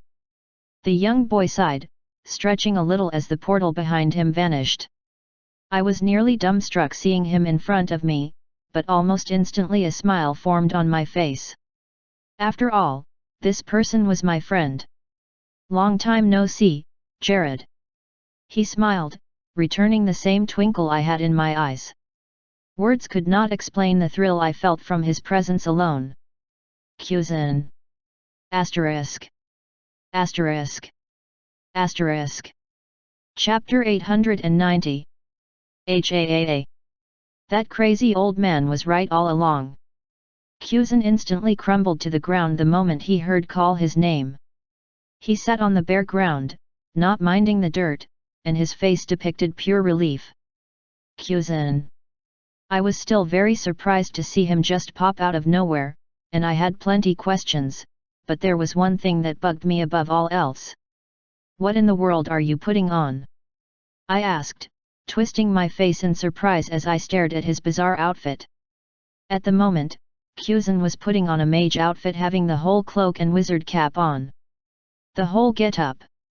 The problem was the way the outfit was designed. Blue and green, with white stars. And why is it oversized? Words could not explain how ridiculous I thought he looked in the thing. Well, it wasn't my fault. He forced me to put it on. Ha ha ha. Is that so? Someone forced you to put something like this one? I wonder what Anna would think if she saw you. I was a bit curious about who could make Kuzin subject himself to such shame, but I had to make fun of him first. Haha, real mature of you, Jared. Won't you stop him, Naren Alter? Alter. Naren muttered, rubbing his chin a little in confusion. Ah, don't mind me. That's what the crazy old man called you. Well. Naren stared at me for a moment, but then shrugged not long after. It was hilarious seeing Kuzin's shocked face turn to disappointment. Pfft. After going through all the crazy things for months in this world, it was finally time to have some comic relief. No one could blame me for that. In any case, who are these people that are closing in on me? Friends of yours? Just as Kuzin said that, the outers gathered with flashes of light bustling around them. They took their respective positions, surrounding him, while maintaining a safe distance. I saw caution written on their faces, but it only lasted for a moment. Guys, relax. He's a friend of Jared. Naren raised his hand and calmed them down. Phew. Tough crowd. I thought to myself with a smile. To think they would all leave their respective locations and rush to this place at the slightest hint of danger. It was a good thing I taught them teleportation and all. This way, they would be alert if their world was ever to be in danger of any external threats. Hold on. Kuzin. Ah, so it's like that. The outers quickly adjusted to the logic of my Midas friend being a doppelganger. After all, after encountering me and hearing me out, they had become more open to the idea. But what about Kuzin? Oh? Aren't these members of the Nether cult? Looks like you've had an interesting adventure, Jared. Haha, well. I guess. I even fought an evil version of myself. I grinned. Oh, wow. Lucky you. It seemed like Kuzan was nearly in tears when he said that. Just what did he have to experience? How did he even know where I was? He seemed awfully calm about everything, even seeing the uncle he despised so much as a doppelganger. You're not even going to react to an alternate Anna? I asked him teasingly. Hey, what's that supposed to mean, Jared? Anna yelled, her cheeks flushed with pink. She was most likely embarrassed for no reason at all. Meh. Mine is prettier. What in the... I don't understand. Seeing Anna in so much confusion brought a couple of chuckles from both me and Kuzan. It seemed, no matter what, we both enjoyed watching our favorite loli in a state of panic. As much as I would like to stay here and hear your story, as well as regale you with the tales of my adventure, there's no time. His chuckles slowly died down, revealing a serious expression on his face. It seemed Kuzan knew something I didn't know. I was honestly extremely curious about all he had been through, but there was something more important on his mind. Legris separated us by transporting a bunch of us to separate worlds. We still need to find the others. Wait, really? My face twisted a little in confusion. Alpha D Alpha Eta Theta Nu Epsilon Theta M. I heard Naren's voice in my head, though. He told me it would all be fine. That's what made me less worried and hurried about returning home. Kuzan sighed, placing one of his hands on my shoulder. I figured he would tell you something like that. His message to me was different, though. Oh? What did he? Try your hardest. Win his approval. Everyone is counting on you. Kuzan repeated the words Naren must have told him. It seems Naren knew I'd be the one to reach out to you first. My eyes widened a little. Just how far did Naren see? Was he playing a grand game again? I was totally confused. In any case, you need to come with me so we can get the others. I'll tell you what happened to me on the way. I also want to hear all about your side. I nodded slowly, still trying my best to digest all I had just heard. Still, something couldn't leave my mind. What of our home world? How is it? Do you have an idea? Everyone who was left. I was immensely worried for them. Just how many of us got sent in the alternate worlds? What about Maria? What about my parents? My family? My comrades? I was beginning to get worried that it started to drive me crazy. Relax, Jared. It's going to be all right, hopefully. That's why we need to hurry. Upon hearing Kuzan's words, I steadied my breathing and calmed my heart. He was right. No good would come out of getting too worked up. All right then. I understand. You have a way to track them down, right? Yet. The crazy old man gave the coordinates and the tools to me. Who was this crazy old man Naren kept referring to? I wanted to ask him, but since he said he would tell me everything eventually, it was more pertinent to leave now. Looks like this is goodbye, Naren. Everyone. I looked behind me and saw all of them giving me warm smiles. Naren Khalid. Seal. Edward. Carla. Stefan. Vizer. Reed. Birual. Anna. The other outgroup members were also present. I felt my chest tighten a little. I wanted to spend a little longer with them at the very least to see this world thrive. However, my own world and people needed me too. Looks like we're going to have to postpone that party. Naren smiled at me, a twinkle in his eyes. I wasn't even sure I would ever see him, or anyone here, ever again. However, my lips curled up to form a smile regardless. Yet. Definitely. BZZZZTTTTTTTZZZZZZZZZ. A blinding light shone, revealing the same portal that Kuzan came out of. I saw him holding an orb, which glowed ever so brightly. It seemed to be connected to the golden portal in front of us. All right, Jared. Let's go. With that, he entered the golden pool in front of us, and I trailed after him. With one final look at this alternate world, a smile formed on my face and I remembered all I had experienced. I'm going to miss you all. And with that, I completely vanished from the alternate reality, making it lost to me. Maybe forever. Asterisk. Asterisk. Asterisk. Chapter 891. Clack clack clack. Sounds of footsteps echoed in the deep, dark underground prison. Other than the cheap sets of luminous stones that served as a dim source of light, the entire place was simply filled with cold darkness. In this silent and bleak place, someone was walking. He easily passed through the defenses of the prison, a place of maximum security, exclusively made for one person. Finally, he opened the double doors that led to the massive expanse where the prisoner was jailed. Behind the solid bars, and having dense magic constraints that covered his hand and legs, was the most malevolent one in the history of the world. Jared Leonard himself. You, why are you here? His voice, devoid of much emotion or energy, leaked out. His tired eyes stared intensely at the man who was now taking a seat opposite his cage. Hey, won't you answer me? I'm taking to you. A deep glare slowly began to form as he uttered the man's name, almost as though it was a curse. Naren. As soon as Jared spoke, Naren's face broke into a small smile. Relax. I was just trying to get a little comfortable before speaking. Why are you here?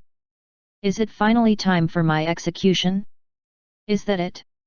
You've come to lead me to my death. No. Your sentence has been extended, so you won't be dying anytime soon.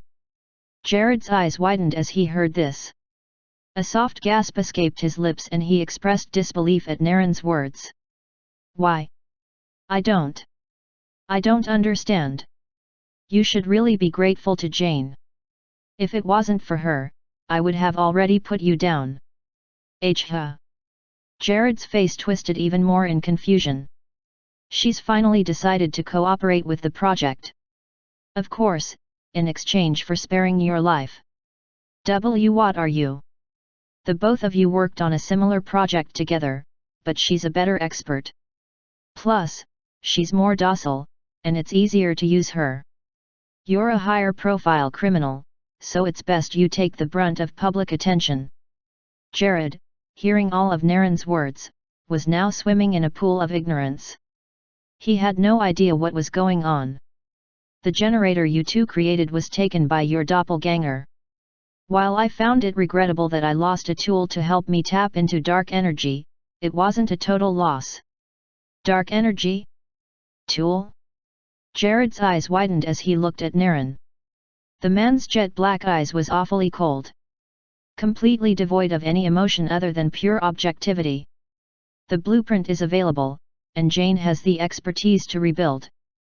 Though, after considering all the factors involved, I've decided not to go down that route. One could call it a change of heart, or plan. What are you trying to do? Get dark energy for yourself?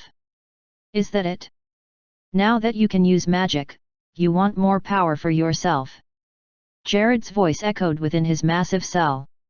A mix of both curiosity and a sense of satisfaction played on his face. However, pfft. Pee ha ha, ha ha ha ha, ha ha ha ha ha ha ha ha. His words were met with nothing but ridicule. Why would I do that? You think I'm like you? Power this, magic that. All of that is useless to me. What?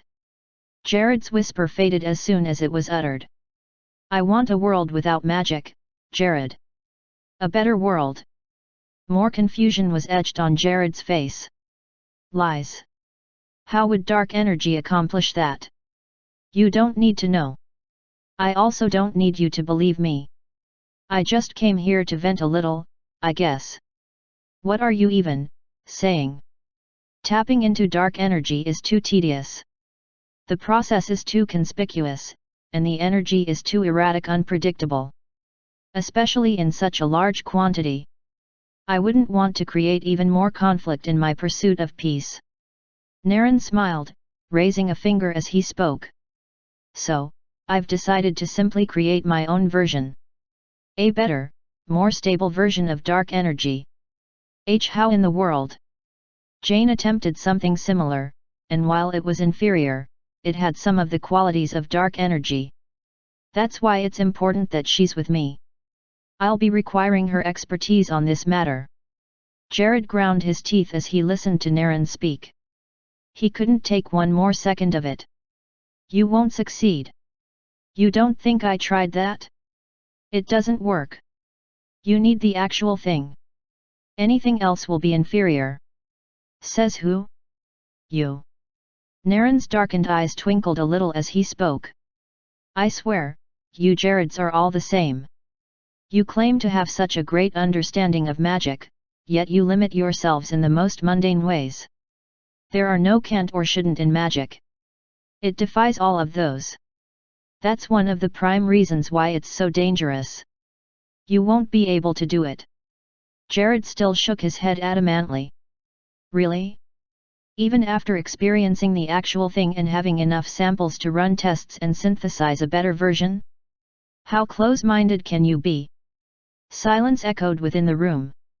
Both Jared and Naren stared at each other until the former looked away. Rho Alpha D Alpha N Nu A defeated expression played on his face. Clearly, he had lost on all accounts. How long have you been planning this? Who knows? Maybe since I was little. Or maybe a few months ago. Time is a pretty strange thing, is it not? You're crazy. Jared barked in response to Naren's calm words. Magic is everything. Do you think this world will be the same without it? We'll have to learn, then. Besides, that change is what I'm looking forward to. Without magic, doesn't that sound interesting? Is it just me that thinks this? See, crazy.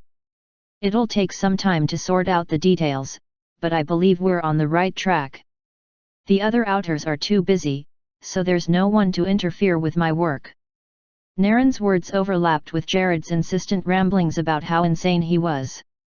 With the possibility of life outside this planet, there's the chance that eliminating magic here would make us vulnerable to alien life. It's only realistic to expand my plans beyond the confines of this place. Insane. But what about the other worlds? Surely there are bound to be threats out there. What if the next visitor that visits from outside out reality has ill intentions? With our current magic, or worse still without magic, we'll be too vulnerable to fight back. You know what that means, don't you? Naren's smile broadened even more. You're insane. I have to consider all the variables. To protect everyone and everything. To save as many lives as possible, not only in this world, but outside it. Magic has to be eliminated. See, crazy. Naren rose from his position, his eyes staring straight at Jared, who kept shivering as he murmured. I will create a new world, Jared.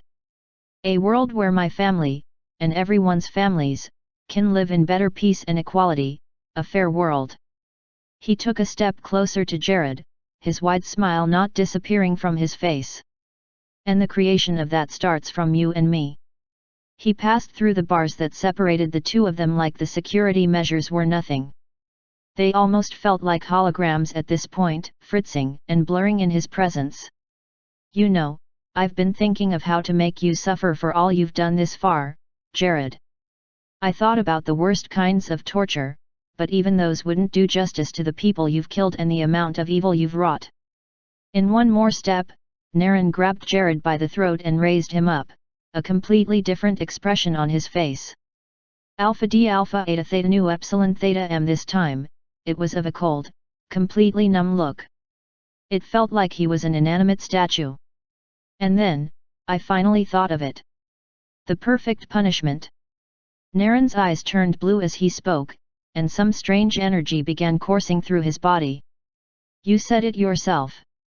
Magic is everything. However, I think you forgot to add one word to it. And with that, Naren uttered them. Magic is my everything. That was what you meant, wasn't it? At this point, Jared's eyes widened in sheer horror. He must have known what was about to happen. He tried to beg or scream or do anything, but at this point his body wouldn't listen to him. He was completely helpless. I promised Jane I would take your life. I never said the same about your magic. The strange energy coursed through Jared, filling him up from the inside out. It went through every nook and cranny of his body, purging every single ounce of energy that remained within him. And then, after a few seconds, the energy left him. The work was done. Congratulations, Jared. Naren spoke, dropping the weakened Jared like a lump of meat. You're now inept. He once again passed through the cage, and it made way for him as if he was nothing but a ghost. No. No. Please no. Jared's whimper leaked out, but Naren couldn't care any less about them. It was already too late. No. It was actually just the beginning. Naren's smile returned as he left the prison and emerged from the dark underground into the light. His eyes saw the beautiful world that surrounded him, and his heart imagined the amazing ones that awaited him. The lost worlds. Everything was already in motion, and it was inevitable that it would eventually converge, just as he wanted. All in due time. Asterisk. Asterisk. Asterisk. Chapter 892. Kuzan's story. Asterisk. Kuzan could have sworn he was just right beside Anna a few seconds earlier. And then Legris Damien used that strange spell. It blinded him, and then he felt his body being carried somewhere beyond his will. It was too late to resist by the time he knew what was happening. What is going on? He thought to himself, feeling drawn into something. Something completely different. Asterisk. Star. Asterisk. Where am I? Standing on a very dry patch of land, I looked around me and saw no one else. It was a land devoid of life, light, or much hope. The clouds were dim, like it was about to rain, but the air around wasn't cool in the slightest. Kuzan wasn't concerned about any of those details, though. His thoughts were fixated on something else. The wasteland was empty, with no one in sight in his nearby vicinity. Perhaps things would be different if he used magic, but something is strange here. The frequency, maybe? I can tell. I don't belong here. His thoughts echoed within him. That, of course, meant he had to leave. However, to do that, it was necessary to decipher where here was, and how to get out. Still standing in the wasteland, Kuzan began to mull over all that was going on.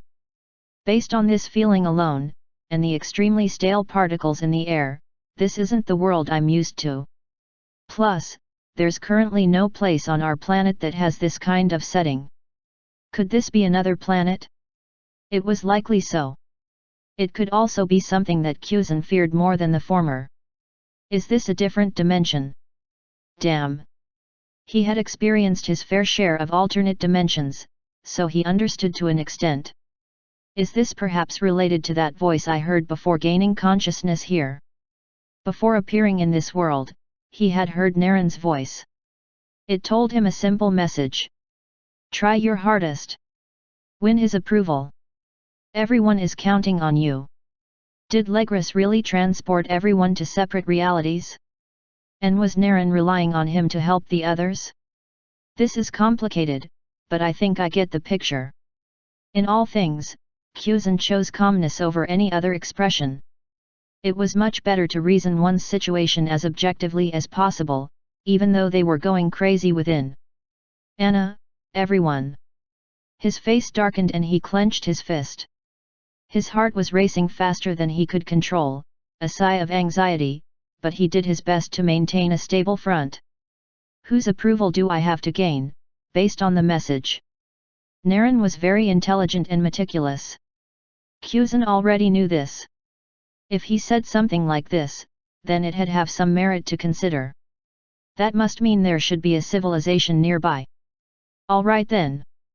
Naren's eyes slowly turned golden as his golden energy leaked from out of his body. I've been putting off the use of magic in this world, but let's see how it goes. Unsurprisingly, it worked just as well. His senses began to spread out from behind his position, passing through miles in the wasteland, and beyond the continent he stood on. However, still maintaining his desire to reach the closest civilization, Kuzan focused his attention on a cluster he sensed with his sensory magic. I've found it! A nearby civilization. A smile formed on his face and he halted his enhanced search. I'll talk to the people there. Hopefully, the person Naren wants me to impress or whatever is there. Even if they weren't, he would gain the information he needed for the current world he was in. He still had no idea where he was, after all. I have to go home as soon as possible. I'm sure the others are working on other things on their end too. Since they're counting on me, I can't fail. And with a daring smile, he began his journey Rho Alpha D Alpha N Nu Om. Wait for me, Anna. Asterisk. Asterisk. Asterisk. Flush. All it really took was one teleportation spell, and Kuzan was already at the outskirts of the village before him. He decided to put aside the formal attire he wore for the wedding and instead put on a hooded robe that made him seem like a traveler. I shouldn't put on the hood. I'm not here to raise suspicion, after all. If he showed his friendly face around, he was sure more than a few would be inclined to answer his question. Still, this place. Kuzan's eyes took in the sight in front of him. Greeting his presence was a settlement that could hardly be qualified as a civilization. Tents littered his sight, and other than the two ascending poles and the connected signpost that marked the start of the town, there was really no line of separation, or walls that properly covered the place. It was a bare land, filled with tents and people going about their businesses. Alpha D Alpha Eta Theta Nu Epsilon Theta M. How many are they? Ah, I see. Almost 100,000, hey. They were quite a lot, considering the kind of treatment they were receiving. Why would they choose to remain in such a place? That doesn't matter for my purposes, though. I should hurry. The moment Kuzan took a step past the poles and signpost, venturing into the primitive society in front of him, he was instantly greeted with stares from the people who were going about their business. Ah, is it strange for them to have visitors? He pondered. However, before he could think too far on the issue, he saw the faces of the denizens slowly warp. Their eyes turned bloodshot, their bodies trembled, and they instantly jerked away from what they were doing. H-ha! Kuzan thought to himself. Before he realized it, the several thousand people in the community were already gathering together, all having the same expression of mixed fear and reverence. Right before his very eyes, these people, both the grown men and women, as well as the younger ones, all bowed before him. Their impoverished attires were stained by the dirt of the ground, but it seemed they were hardly concerned at all. Beads of sweat formed on their faces, and nervous reactions pervaded the ever-growing number of bowing people. We greet you, and welcome you to our worthless community. They really were frightened of him. Kuzan could see it on their faces in their tired-looking eyes. But why? Please spare the lives of your worthless servants and show us mercy. We are willing to do anything, O Supreme Midas. Hearing and seeing all of these, feeling the unexpected rush of devotion and attention from Almof these people, Kuzan was dumbfounded. For a second, he became completely blank. What the hell is going on here? Chapter 893. They're all scared of me. Kuzan was so confused because he had ensured he concealed his power before approaching them. He had also not done anything worthy of such treatment. After considering their reactions and his current predicament, he could only conclude one thing. The Midas race. Did these people fear the Midas race? If that was the case, then did his people exist in this world? That's perfect. I'd find better information there. If only he were that naive. The fact that these people were so terrified of him showed there was a problem with the Midas race. Before I see the Midas, I better know what I'm dealing with thoroughly. With that, he took another step forward, causing the audience to squeak. It's weird that they're acting this way, but I can just take advantage of this. This way, at the vet least, I'll be getting honest answers from them. You may all raise your heads. Kuzan spoke gently. I am only interested in asking a couple of questions. Once I'm done, I'll leave. He could see twinkles of relief in their eyes, but most of them had immense shades of doubt. Tough crowd. Still, it didn't matter to him. So long as they would answer his questions, that was all that mattered. Asterisk. Asterisk. Asterisk. Where is this place? What are you people doing here? He began by asking. He understood the question he asked. Might have seemed foolish, especially to residents of this world already. Thankfully, they'll answer it anyway. We're mere vagrants. This is a shelter. We don't have anywhere else to go, so we decided to camp here in the wastelands. The one who seemed like the leader decided to answer. He was elderly and frail, and he looked so sickly that he could die at any given time. Did he volunteer himself because he knows he doesn't have long to live? If he offends me, or answers incorrectly, and I kill him, it wouldn't really be that deep a blow. Is that what they think? Kuzan was once again confused about the line of thought these people had. Why have you all become displaced? What happened to your homes? What happened to this place? He asked. At this point, the people shivered more, showing hesitation that had never displayed before. The fear had reached a new height. Don't worry. Answer my questions honestly, and I won't harm you. I give you my word. Their eyes widened at his gentle tone and understanding face, and he nodded calmly. If he could gain their trust, Kuzan figured he'd be able to get more accurate information. Weary like this because of the cleansing that happened a few centuries ago. The Midas race purged the world of the filth, and they brought a new world order.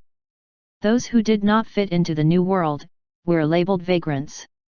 We've been living like this, we and our families, in the wastelands ever since.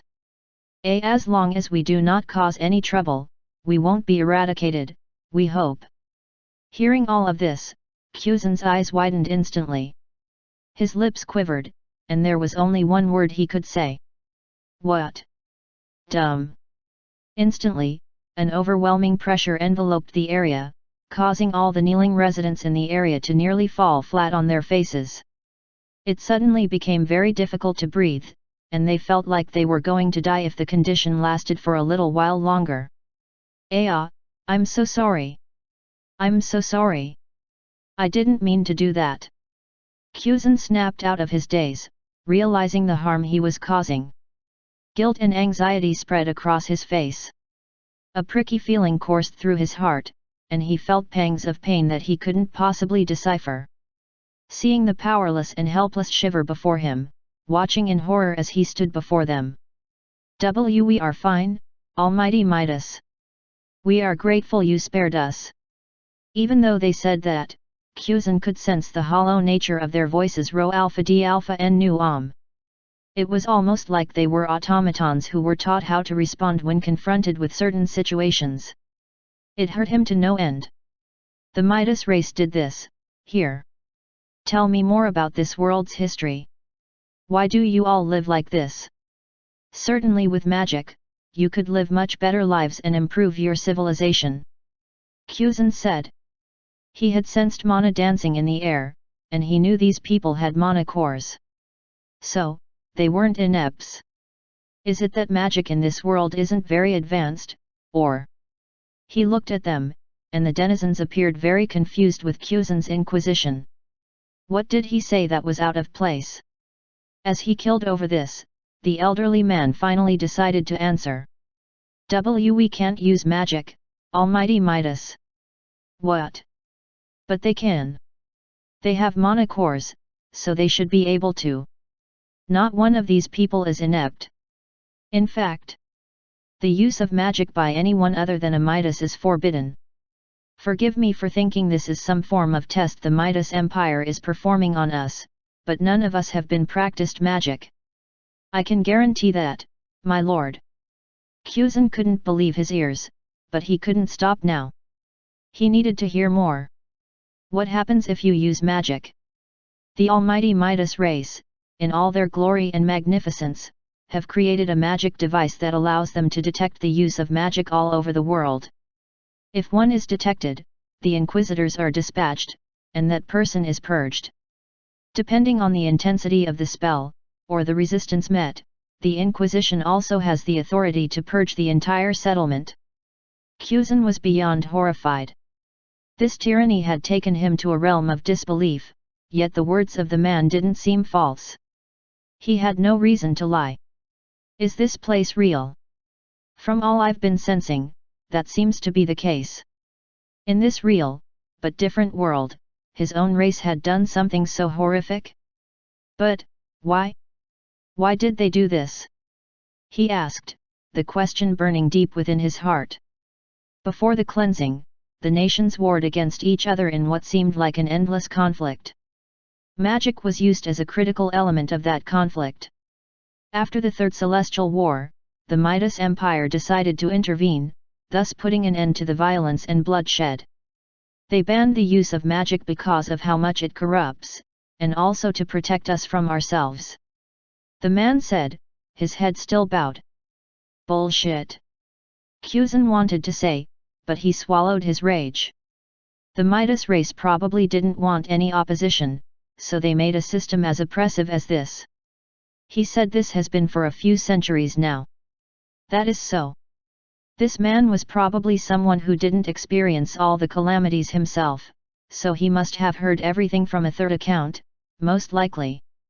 Based on his response, and even the response of all these people, they've been conditioned never to question the Midas Empire. They've become nothing but lowly subjects, and the Midas people are recognized as gods. Once Kuzan discovered this ugly truth, he couldn't control his disgust. This is clearly wrong. Chapter 894. In this new world, the use of magic was illegal. That had been the law for centuries. Even though these people naturally formed magic cores, they hadn't used them even once. Pretty much no one even knew how to cast a spell. According to public policy, that was like casting costly pearls before swine. Does this new law apply to every race? What about the magical beasts? Kuzan asked. Why yes. It applies to all. The magic beasts have been domesticated by the almighty Midas Empire, so no one among them dare to defy them. Thanks to that, we now live in a utopia devoid of war and chaos. Kuzan tried his best to hide his disgust, but it seemed a little leaked out every now and then, especially when he heard answers like this. The conditioning is so strong, huh? Or is he just trying to bootlick me? In any case, these people who were suffering, still appeared so grateful to the Midas Empire. Alpha D Alpha Eta Theta Nu Epsilon, it repulsed him. We now have order. Stability. Direction. It is all thanks to the Midas race interfering with our primitive ways and giving us their laws that we could arrive at this development. The old man furthered. Praise the Midas Emperor. Everyone bowed and raised their hands above in response to his words. They all jointly changed the words "Praise the Midas Emperor." Hearing those echoes disturbed Kuzan, but he kept his cool. Instead, he looked at the nearly 100 people who committed this act, feeling nothing but pity, and then shame. However, it was at this point that he noticed something spectacular among the crowd. It was a young lady among them. She's not joining them to say the words. And look at her eyes, the frustration, the anger. For some reason, seeing even one among this sea of sheep made him happy. Not everyone had been brainwashed, at the very least. Is this world truly better off? Kuzan whispered as he gazed at the darkened sky. He truly did not think so. There are still more questions I want to ask. I should also hurry, so let's get this over with. Asterisk. Asterisk. Asterisk. Kuzan asked more questions and managed to learn even more about the world. Apparently, a lot people were way better off than those living in the slums. Those ones loved in cities known as zones. There were a total of 100 zones all over the world, made into small cities that confined their residents into that particular box where they did jobs and engaged in monotonous labor until they died. Their paths are set for them, and they will continue the loop until they finally exhaust their lives, not able to leave the city even once. How was this a better world? Can't they see it? They're merely prisoners. He learned more, though. This wasteland, where these people lived, once served as a battlefield. It was also a place where the non-skilled and non-talented could afford to live. The comfortable lives in the city came with benefits, such as safety, security, and the warmth of civilization. However, that came with the price of taxes and the daily expenses they had to live under. Some even went into debt as a result. Those who could not cope with such a lifestyle, due to not having proper skill sets, had no choice but to live in the slums. Rho Alpha D Alpha N Nu Om. We get provided with our daily rations from the benevolent Midas Empire, even though we do not work or deserve it. They still feed and sustain us. The old man had said. Kuzan knew all of that was a load of garbage. It was all wrong. The Midas are probably keeping these people alive to serve as an example, a deterrent to those in the cities who do not want to lose their privileges. It makes them continue to work harder. As for these guys, they are given very little, just enough to keep them alive, and yet they're so loyal. Didn't they understand that they would have been able to eat healthier and better without the oppressive system, to begin with? Even paupers should live better lives than this. Still, that wasn't all. Apparently, in this new world, talent and skill were everything. The talent that was required and appreciated couldn't be based or any combat-related skill. In a society where everyone needed to have a place, the lack of the preset abilities meant being forcefully ejected out of it. That was why slums existed, and why shelters were built all over the world. It's just to maintain this defective system. Kuzan thought to himself. He could his head hurting any time he thought very deeply about the matter. Plus, the fact that the people he was speaking to kept praising the Midas Empire didn't give him enough perspective. He felt like there was something missing. The Midas Empire is responsible for the greatest atrocities in the history of this world. They claim to have ended violence, abd bloodshed, but they committed the worst kind. A voice suddenly erupted from the crowd. Kuzan's eyes twitched as he swiftly diverted his attention to the one who spoke. Ah, it's the same girl from earlier. The one who wouldn't behave like everyone else. He could already see people around her gasping in shock and begging her not to speak any longer, even going as far as restraining her, but she struggled anyway. Please forgive her indiscretion, my lord. I will make sure to punish her very strictly for this blasphemy that she has uttered. Please forgive the child.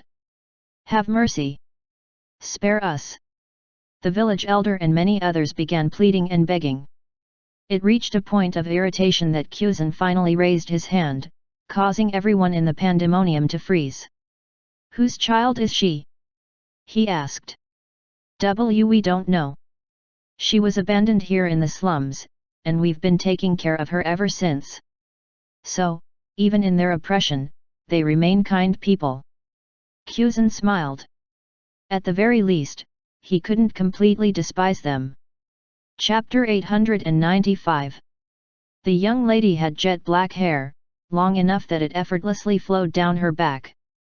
Her red irises shone like a prized ruby, and her defiant expression added a certain kind of allure to her face. Interesting. Kuzan smiled as he watched her. He observed as the villagers had her on a leash, one covering her mouth, and the others holding tightly to her arms and legs.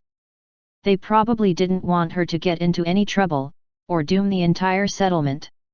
A place with so many people, yet she's known by them. Her notoriety must be quite high. He mused. What is your name? At that moment, Kuzan's eyes went straight for hers, and he signaled everyone around her to cease their actions. As a result, they all let go of her, freeing the young lady. My name is Kuzan Midas. What is your name? For another few seconds, she didn't say anything. Don't tell me you're too scared to tell me your NA. I'm Maya. Just Maya. She barked, almost in rage. Kuzan leaked out an amused chuckle as she spoke. He knew someone like her would most likely respond if he decided to rile her up a little. And it worked. Alpha D Alpha Eta Theta Nu Epsilon Theta M Maya. That's a nice name. W what? Her response was shock, but also downright suspicion. I said you have a nice name. Your personality is also pretty interesting. W what are you saying? Her voice trembled, and she looked utterly confused. She probably wasn't used to hearing those kinds of statements, and she most definitely wouldn't have expected such a compliment from a Midas. Maya, please tell me more about what you were saying earlier. At this point, she began to look around her, seeing the worried expressions of the people. Despite her earlier outburst, she seemed quite considerate of her people. Maybe she can't properly control her emotions. Maybe she reached the limits of what she could tolerate before speaking up. Either way, don't worry about them. I won't hurt anyone as long as my questions are answered honestly. You have my word. Using the Emperor would have been much faster, but ever since he came to this world, the arcanas that fused with his body seemed to be completely dormant. It bothered him to no end, but he chose to shelf the matter until he gained more information. Well.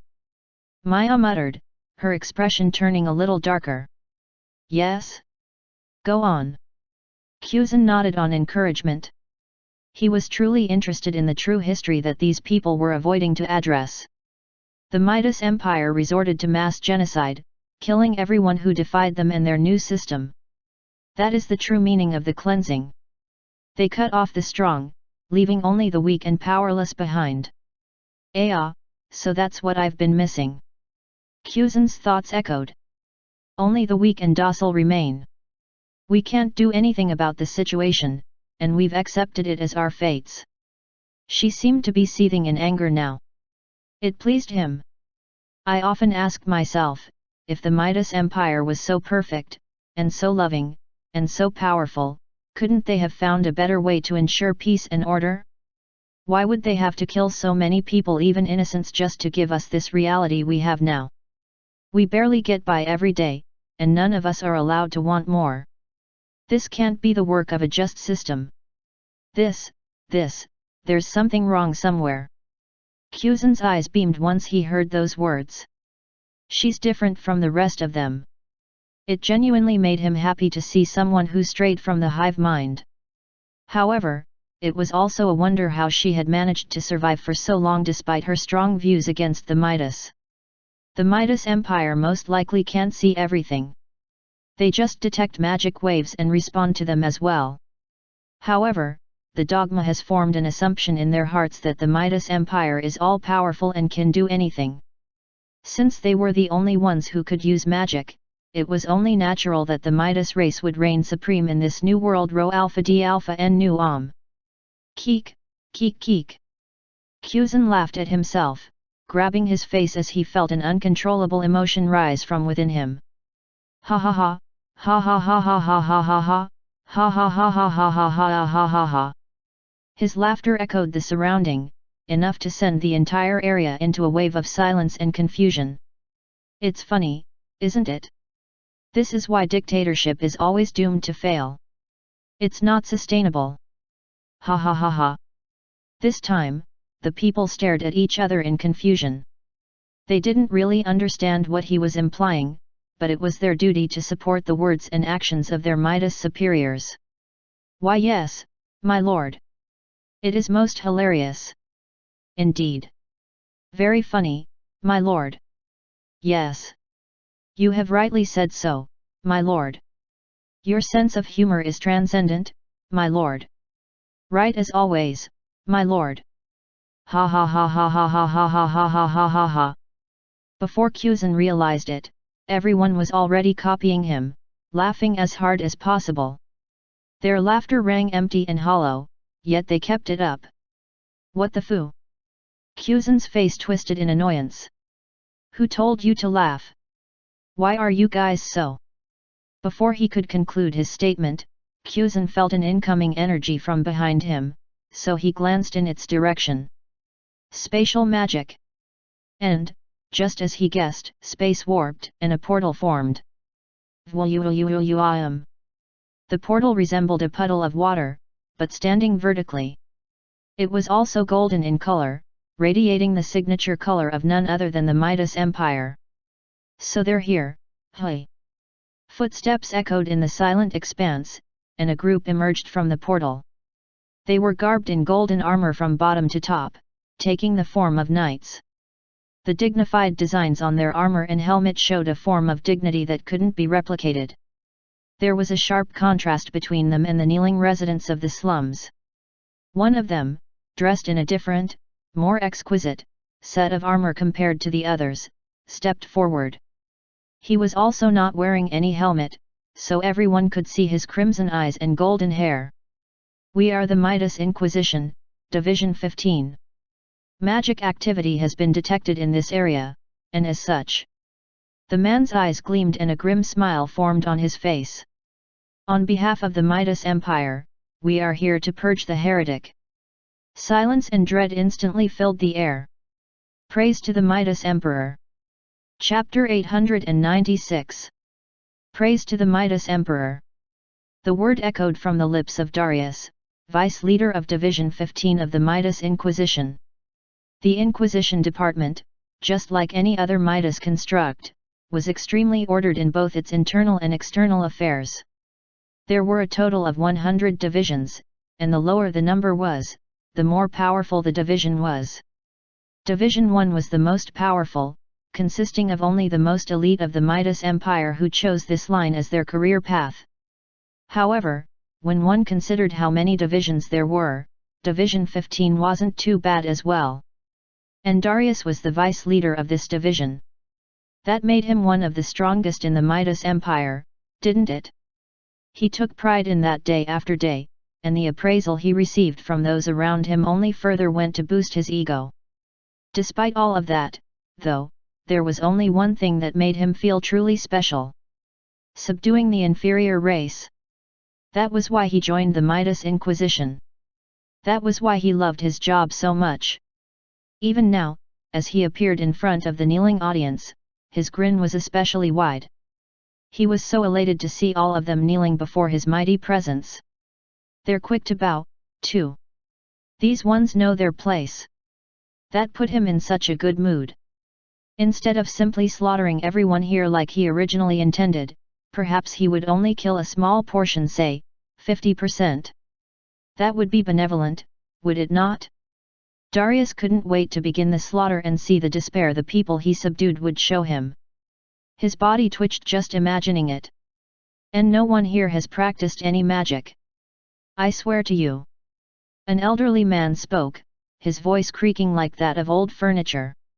It really pissed Darius off. All right, then.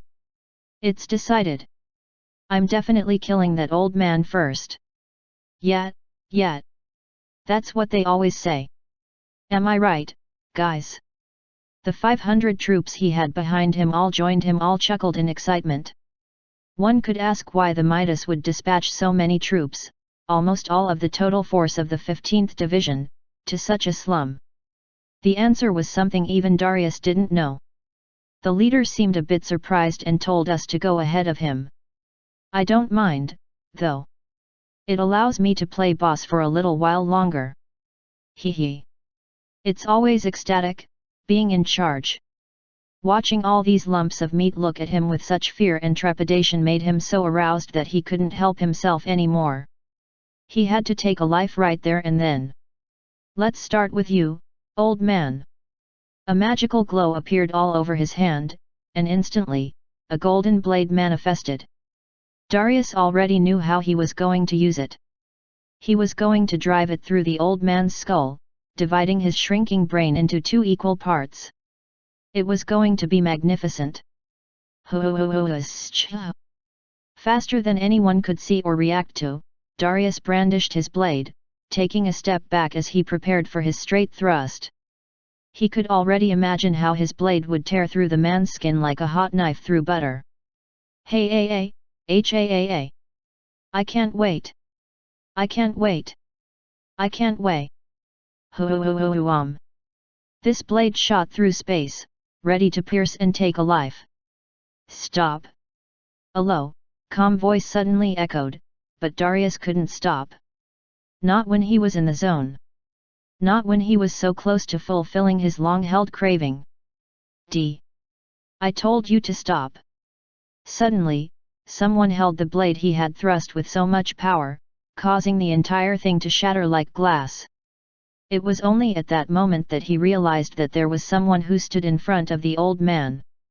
This person had golden hair and golden eyes, genuine ones that glowed as he displayed his dissatisfaction. Cold sweat instantly coursed through his body and he took a couple of steps back. He nearly forgot to breathe, shivering while moving further away from the man he was looking at. The clanging sound made by the fallen shards of his blade woke him from his daze, yet he found himself unable to properly speak Rho Alpha D Alpha N Nu Why? Forgive me for my insolence. Darius, and the 500 troops he commanded instantly knelt to greet the man in front of them. Why? Well, there was only one reason, and it was more than sufficient. The Midas society operated based on order on hierarchy. And at the very apex of that hierarchy were the royals. Golden hair. Golden eyes. Clear skin. Graceful appearance. Immense power. These qualities unquestionably defined a royal. You idiots. And currently, they were currently in the presence of one. What do you think you're doing? The royal whispered in his graceful voice. It caused everyone who knelt before him to bury their knees to the ground. You were about to kill an innocent old man. You've not even confirmed if he was the one who magic or not. Darius couldn't understand why the royal was hounding him because of that. He thought he would be more upset that he defied his order to stop. Inferior races are livestock. Why do we need to be considerate towards them? It didn't make sense to him. Why was this royal taking their side? For your information, I was the one who used the magic. I'm guessing you detected a powerful surge of energy. That was me. But the system registered it as unlawful. All Midas citizens have their mana signature registered, so they can freely use it. But... Oh? Are you saying I'm lying? The royal asked, his eyes narrowed on Darius. No way. How could I? No one would ever defy a royal. Even if it didn't make any sense, he wouldn't dare question the claims of the royal. Darius suspected the royal was protecting someone from this slum, but what could he say? Alpha D Alpha Eta Theta Nu Epsilon, he wasn't a royal. There was nothing he could do about it. Maybe it's a whore he desires here. I have no idea why some Midas desire pigs like these, but... Darius knew he had to back off. If he didn't want to be the one executed, he had to obey the status quo. I completely understand, sir. You are right, sir. He nodded and bowed his head. Even though this felt very frustrating for him, Darius knew it was only natural. He had also made others inferior to him do the same. Now it was his turn. I am among the elite of the elite. I hardly have to do this to anyone. But, there are still people above me whom I have to obey. It was only natural. Now, then, you may return. The royal said calmly. Now, that would be a problem. We can't do that, sir. Oh? Are you defying me again? Darius wondered why this royal was acting so oblivious of the Midas system, but he decided to answer regardless. Not at all, sir. But we have orders from War Superior, and we can't disobey. A very essential element of the top 30 Inquisition divisions was that their leaders were royals. Division 1 was led by the Crown Prince himself, and going down that trail, less powerful royals were placed in charge of lower-ranked divisions. Their leader, being the head of Division 15, was by no means inferior even though he wasn't at the very top of royalty. And that meant one thing. We cannot turn against the orders of the ninth prince. Chapter 897. We cannot go against the orders of the ninth prince. As those words echoed in Kuzan's ears, he stiffened a little, though his expression remained the same. Looks like things are even more complicated than I thought. He sighed internally. What should I do now? Currently, everyone's lives were at a risk thanks to his use of magic. I was careless. I didn't consider that my arrival in this world would cause such a magic disturbance. Plus, he also used magic to teleport to this place, leading the trail to this shelter. Ultimately it was his fault, so even if this was time-consuming for him, he had to help these people. I used telepathy to tell Maya to kneel as soon as I noticed the spatial rift. Thankfully, she listened. He also erased his presence through magic, allowing himself to be undetected when the Midas soldiers arrived. I wanted to see how they would act. To think they actually wanted to kill an innocent old man without reasonable justification.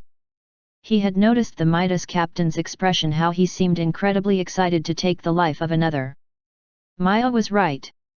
It seems the Midas Empire really is the villain here. The big question, however, was what he could do now. Should I take them down by force? Should I use magic to hijack their will? But using more magic to resist will clearly be detected as unregistered magic. Wouldn't that create even more trouble for these people? Kuzan also knew he couldn't be naive enough to think he could easily solve the problem by defeating the Midas troops. Sure, it would save them on the short run, but... As Kuzan was still considering his options, another golden portal suddenly formed and swirled a short distance from both him and the Midas troops. The spatial gateway caught the attention of both parties, causing them to look at the individuals who emerged from it. First came about a dozen more Midas soldiers, dressed in a similar armor as the regular troops that stood behind the one who led them, though they had capes behind them, and the quality and designs of their armor seemed much better. They were still inferior to Darius's armor, though. They took their respective positions, like an entourage of someone greater than them. They formed two different rows, standing firmly like statues to welcome the final person to emerge from the portal. What's taking you all so long? A deep, authoritative voice suddenly surged forth, and the owner followed afterward. He was garbed in thin golden armor that covered his body, with an exquisite white cape that flowed behind him. His long golden hair trailed behind him, and his smooth, clear face shone with magnificence. Appearing no younger than 20 years old, his golden eyes showed his identity as a royal, and the authority he exuded showed how much power he commanded. Then, there was the magnificent golden crown that shone brightly. "Why have you not dealt with this already, Darius?" the royal asked, his eyes narrowed. Every member of the Midas troops, Darius included, showed homage by bowing their heads, almost planting it on the ground itself. It was all in reverence to the prince before them. "We welcome, with reverence, the ninth prince, Prince Kendrick Midas." Darius's announcement was followed by a chorus from the other kneeling troops. Kuzan noticed that the residents of the slums did not utter a word, even though they would have been more than glad to praise the arrival of the prince. "I see. So they're not even allowed to speak in the presence of royalty." He realized how much of a miracle it was for him to have gotten so much information from the people. However, the arrival of this prince provided yet another problem. "Answer me, Darius. What's with the hold-up? Have you identified the source of that powerful magic?" Prince Kendrick asked, his frown not vanishing from his clear face. Rho Alpha D Alpha N Nu my prince, the situation has gotten more complicated than I initially thought. Darius stuttered, his tone completely mellow now that he was in the presence of his true superior. "Oh? How so?" "We encountered a royal who claims to be the perpetrator of the magic. Since we are not authorized to go against the authority and words of a royal, we were unable to act." Darius shifted his gaze to Kuzan, who remained fixed in his position. The royal is right there, my prince. It was in that moment that Kendrick moved his gaze from Darius to Kuzan, and that shift was enough to completely alter the direction of the entire scenario. I didn't know any Kendrick in the Midas Empire. I also don't recognize this face. Also, ninth prince? I was the only prince of the Midas Empire. Kuzan's thoughts flowed as he felt the gaze of the prince. Their outfits are also different from my world's Midas Empire. It seems this world's culture and history varies from mine than I initially thought. With all of those factors in mind, Kuzan already knew what to expect. Ha, this will be quite a mess. Noticing as Prince Kendrick squinting his eyes at him, he braced himself for impact. Who are you? The prince spoke.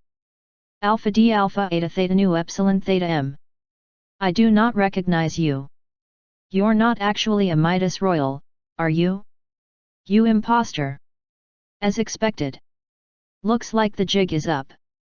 Kuzan would have loved to argue that he was actually a Midas royal, and the true heir to the Midas throne, but that would be as good as useless in this place. Why? I most likely don't exist in this world. Darius, I will not fault your error. You do not know the identities of all the Midas royals, so it is understandable. However, since it is impossible for me not to recognize a royal belonging to my empire. He narrowed his eyes at Kuzan. You are not one. Well. I suppose you're right. Kuzan finally spoke, shrugging a little. I was the one who performed the magic too.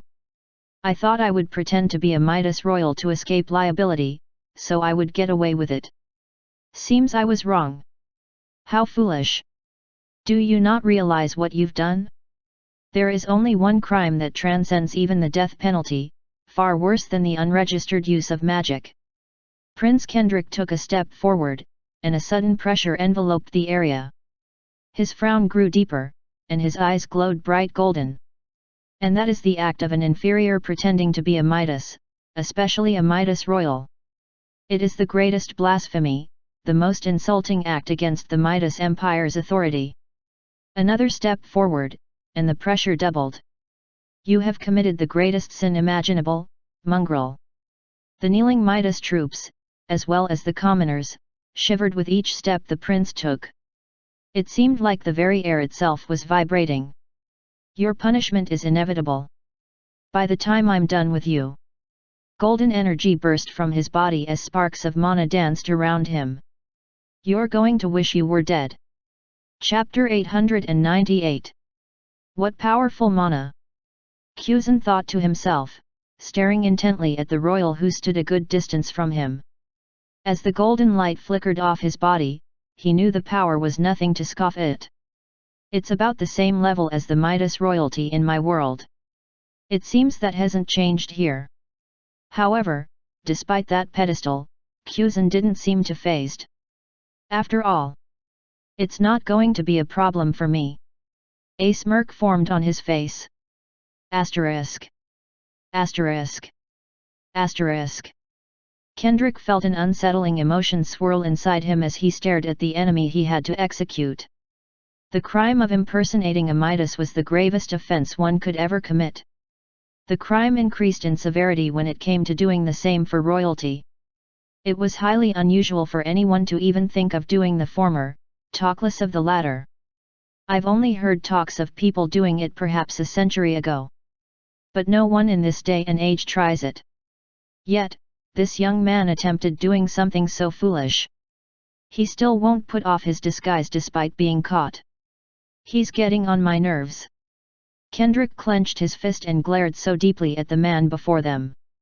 If looks could kill, Kuzan would be dead many times over. Let us be of some use to you, my prince. Darius blurted out as the battle between the both of them were about to unfold. The deputy leader most likely wanted to remain relevant in the fight. Unfortunately for him. Judging by the surge of energy I sensed, the likes of you won't be able to handle him. While it is questionable how a lowlife could attain such a level of power, I will admit that he is strong. Prince Kendrick took a glance at his subordinates. And then, returning them to Kuzan, he narrowed his gaze and spoke. I'll be the one taking care of this trash. The rest of you can kill every witness he. Before Kendrick could complete his words, an eruption interrupted them, sending a massive gust of wind flying his way. It was immense, almost to the point of being overwhelming, and all of that power came from a single location. If any of you even attempt to touch those people, you're going to die. Kuzan answered, almost murderously. He dares stare at me with those eyes. The prince could feel the blood in his veins boil at a terrible rate. No, let's not get impatient. Kendrick told himself. Oh? Nice words you have there. Can you back it up? He needed to test him. In a flash, a golden blade appeared out of thin air and flew in the direction of a random villager that knelt among the 100,000 others. The blade swept through the air, closing in the distance like it was nothing. Within a moment, it would reach and spew blood all over the ground. However, why did you have to do that? The opponent's voice echoed as soon as the highly improbable sight occurred. The blade was instantly shattered to tiny pieces the moment it went past Kuzan. Now I'll have to kill you. Prince Kendrick. Kuzan sighed, his hand covering his face. I don't like taking back my words, after all. What? Before Kendrick could even respond to the extremely conceited words of the impostor, another voice exploded. The impudence! Darius roared instantly, most likely infuriated that a mere impostor would address a royal that way. It vexed the prince to no end. Why didn't people just know their place, Rho Alpha D Alpha N Nu Darius, why are you still here? You were already given your instructions, weren't you? You and the other Inquisition members, kill off the witnesses. Kendrick's body exploded more mana, and he made a stance that showed how prepared he was for battle. A deep frown occupied his face and his eyes told of wounded pride. I'll take care of this vermin. In a flash, Kendrick appeared right in front of Kuzan, his hand nearing his face at a remarkable pace. One moment, he was about to completely crush his opponent's skull by breaking it apart with his grip alone, and then bashing it on the ground, and the next moment, he was simply crushing the ground underneath him. Kuzan was nowhere to be seen. The earth shivered, receiving the brunt of Kendrick's rage. Everyone standing or kneeling could feel the imbalance caused by his attack. Still, of what use was it when the target wasn't even reached? I'm right here. Kuzan smiled, now floating above his opponents. I must say, it feels good to look down on my opponents like this. I can see the appeal. Kendrick's rage instantly grew. So far he had thought of remaining collected, exhibiting the dignity of Midas royalty. However, this situation didn't warrant for that, did it?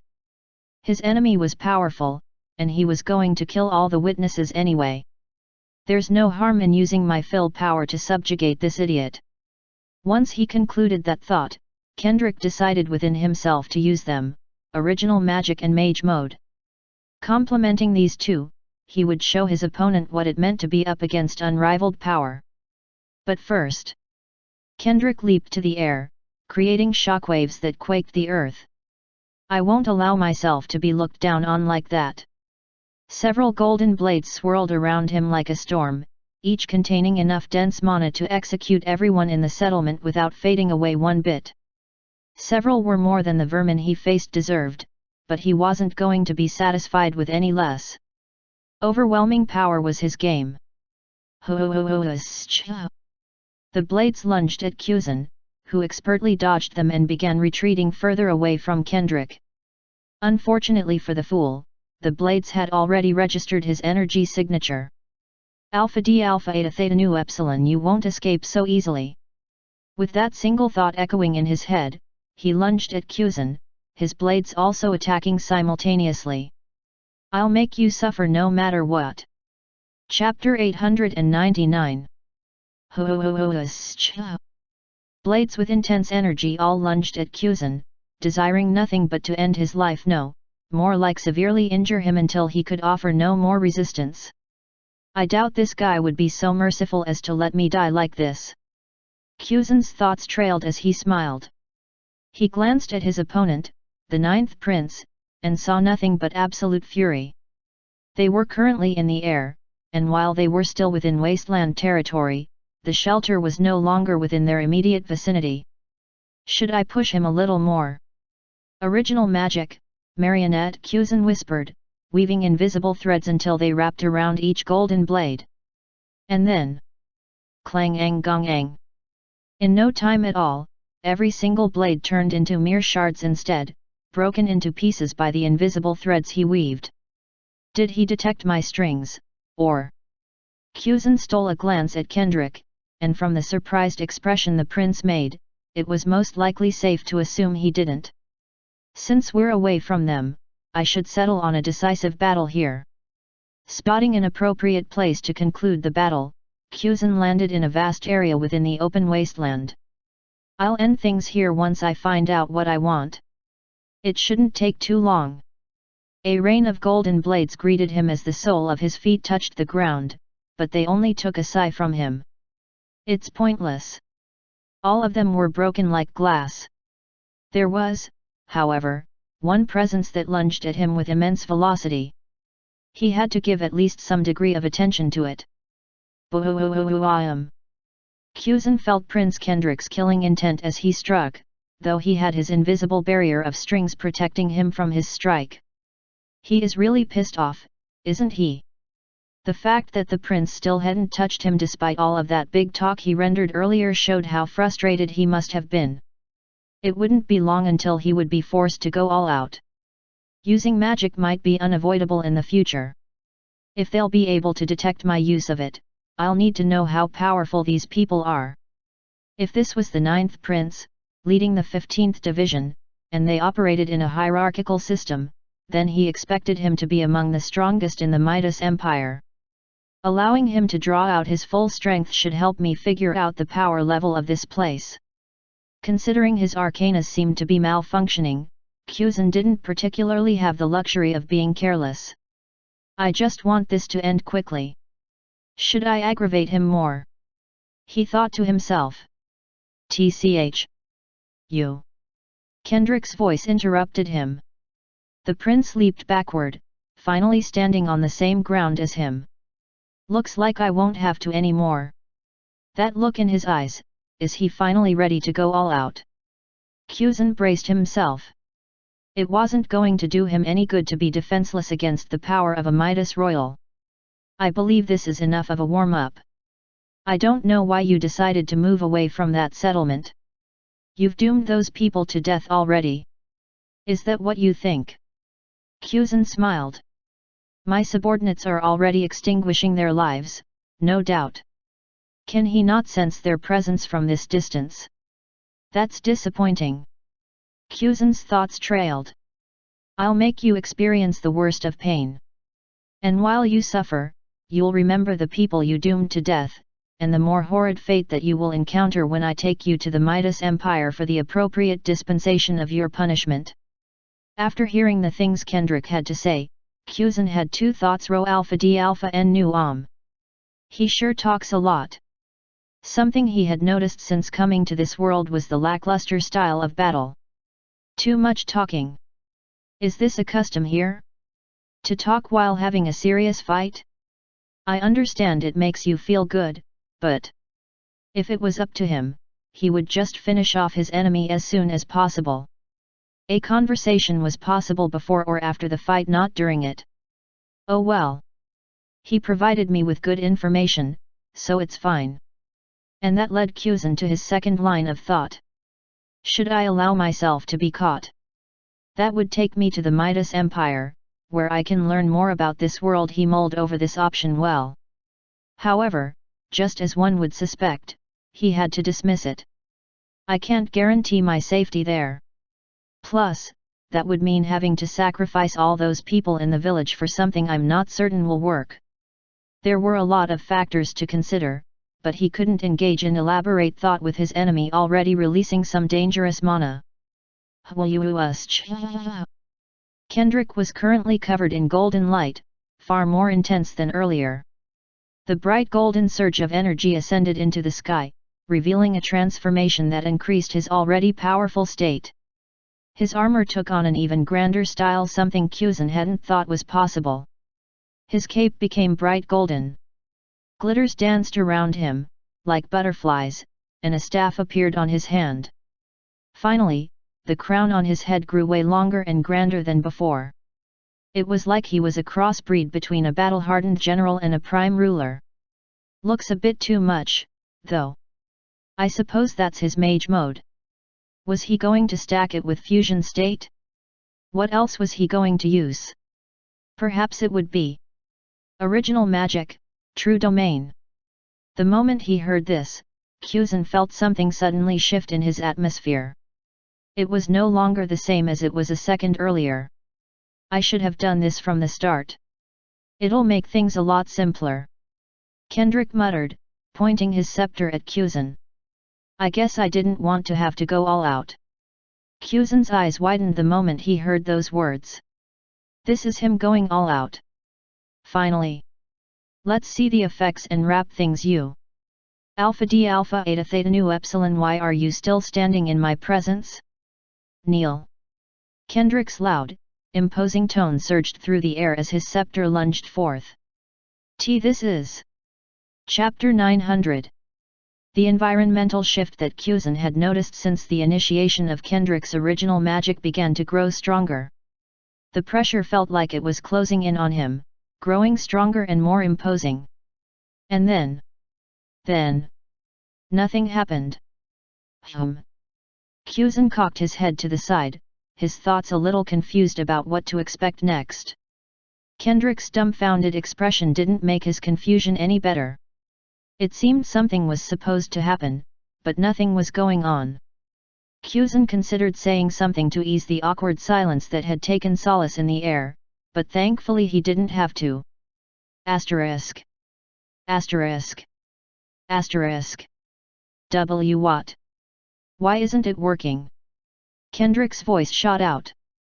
Why isn't he on his knees yet? He should be.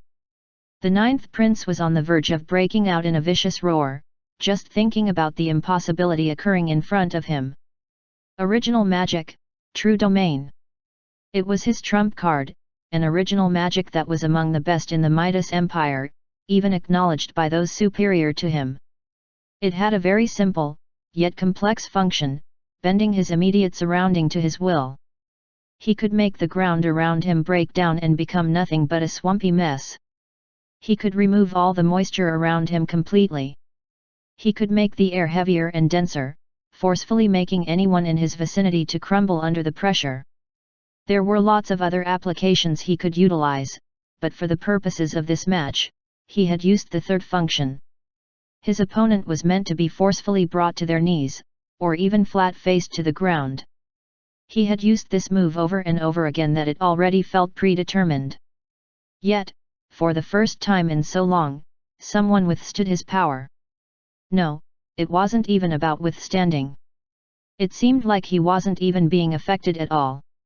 Why? How? None of it made sense to him.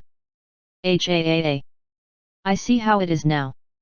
The enemy suddenly spoke out, causing Kendrick to become slightly flustered. Perhaps he could use something else. Something that would instantly overwhelm the target and cause him to be completely submissive to his power. If I don't hurry, he'll look down on me. I can't allow that. Anything but that. What about removing moisture? Igniting the oxygen in the air? Dropping the temperature to the lowest degree possible? Kendrick tried all of those things, yet. Why is nothing working? His thoughts cried out. Was it a fluke? Was his mana unstable? Was he doing the spell wrong? It was none of those things. There was no problem on his end, so why wasn't he achieving the desired result? The answer evaded him, and he felt like a fool for even attempting even more variations of his spell. Why can't I just? Inferior. The opponent's voice tingled Kendrick's ear in his desperation. What? What did you just say? I figured it out. The reason why your magic isn't working on me. It's simply because the energy behind yours is inferior. What? Kendrick was confused. What was this fool saying?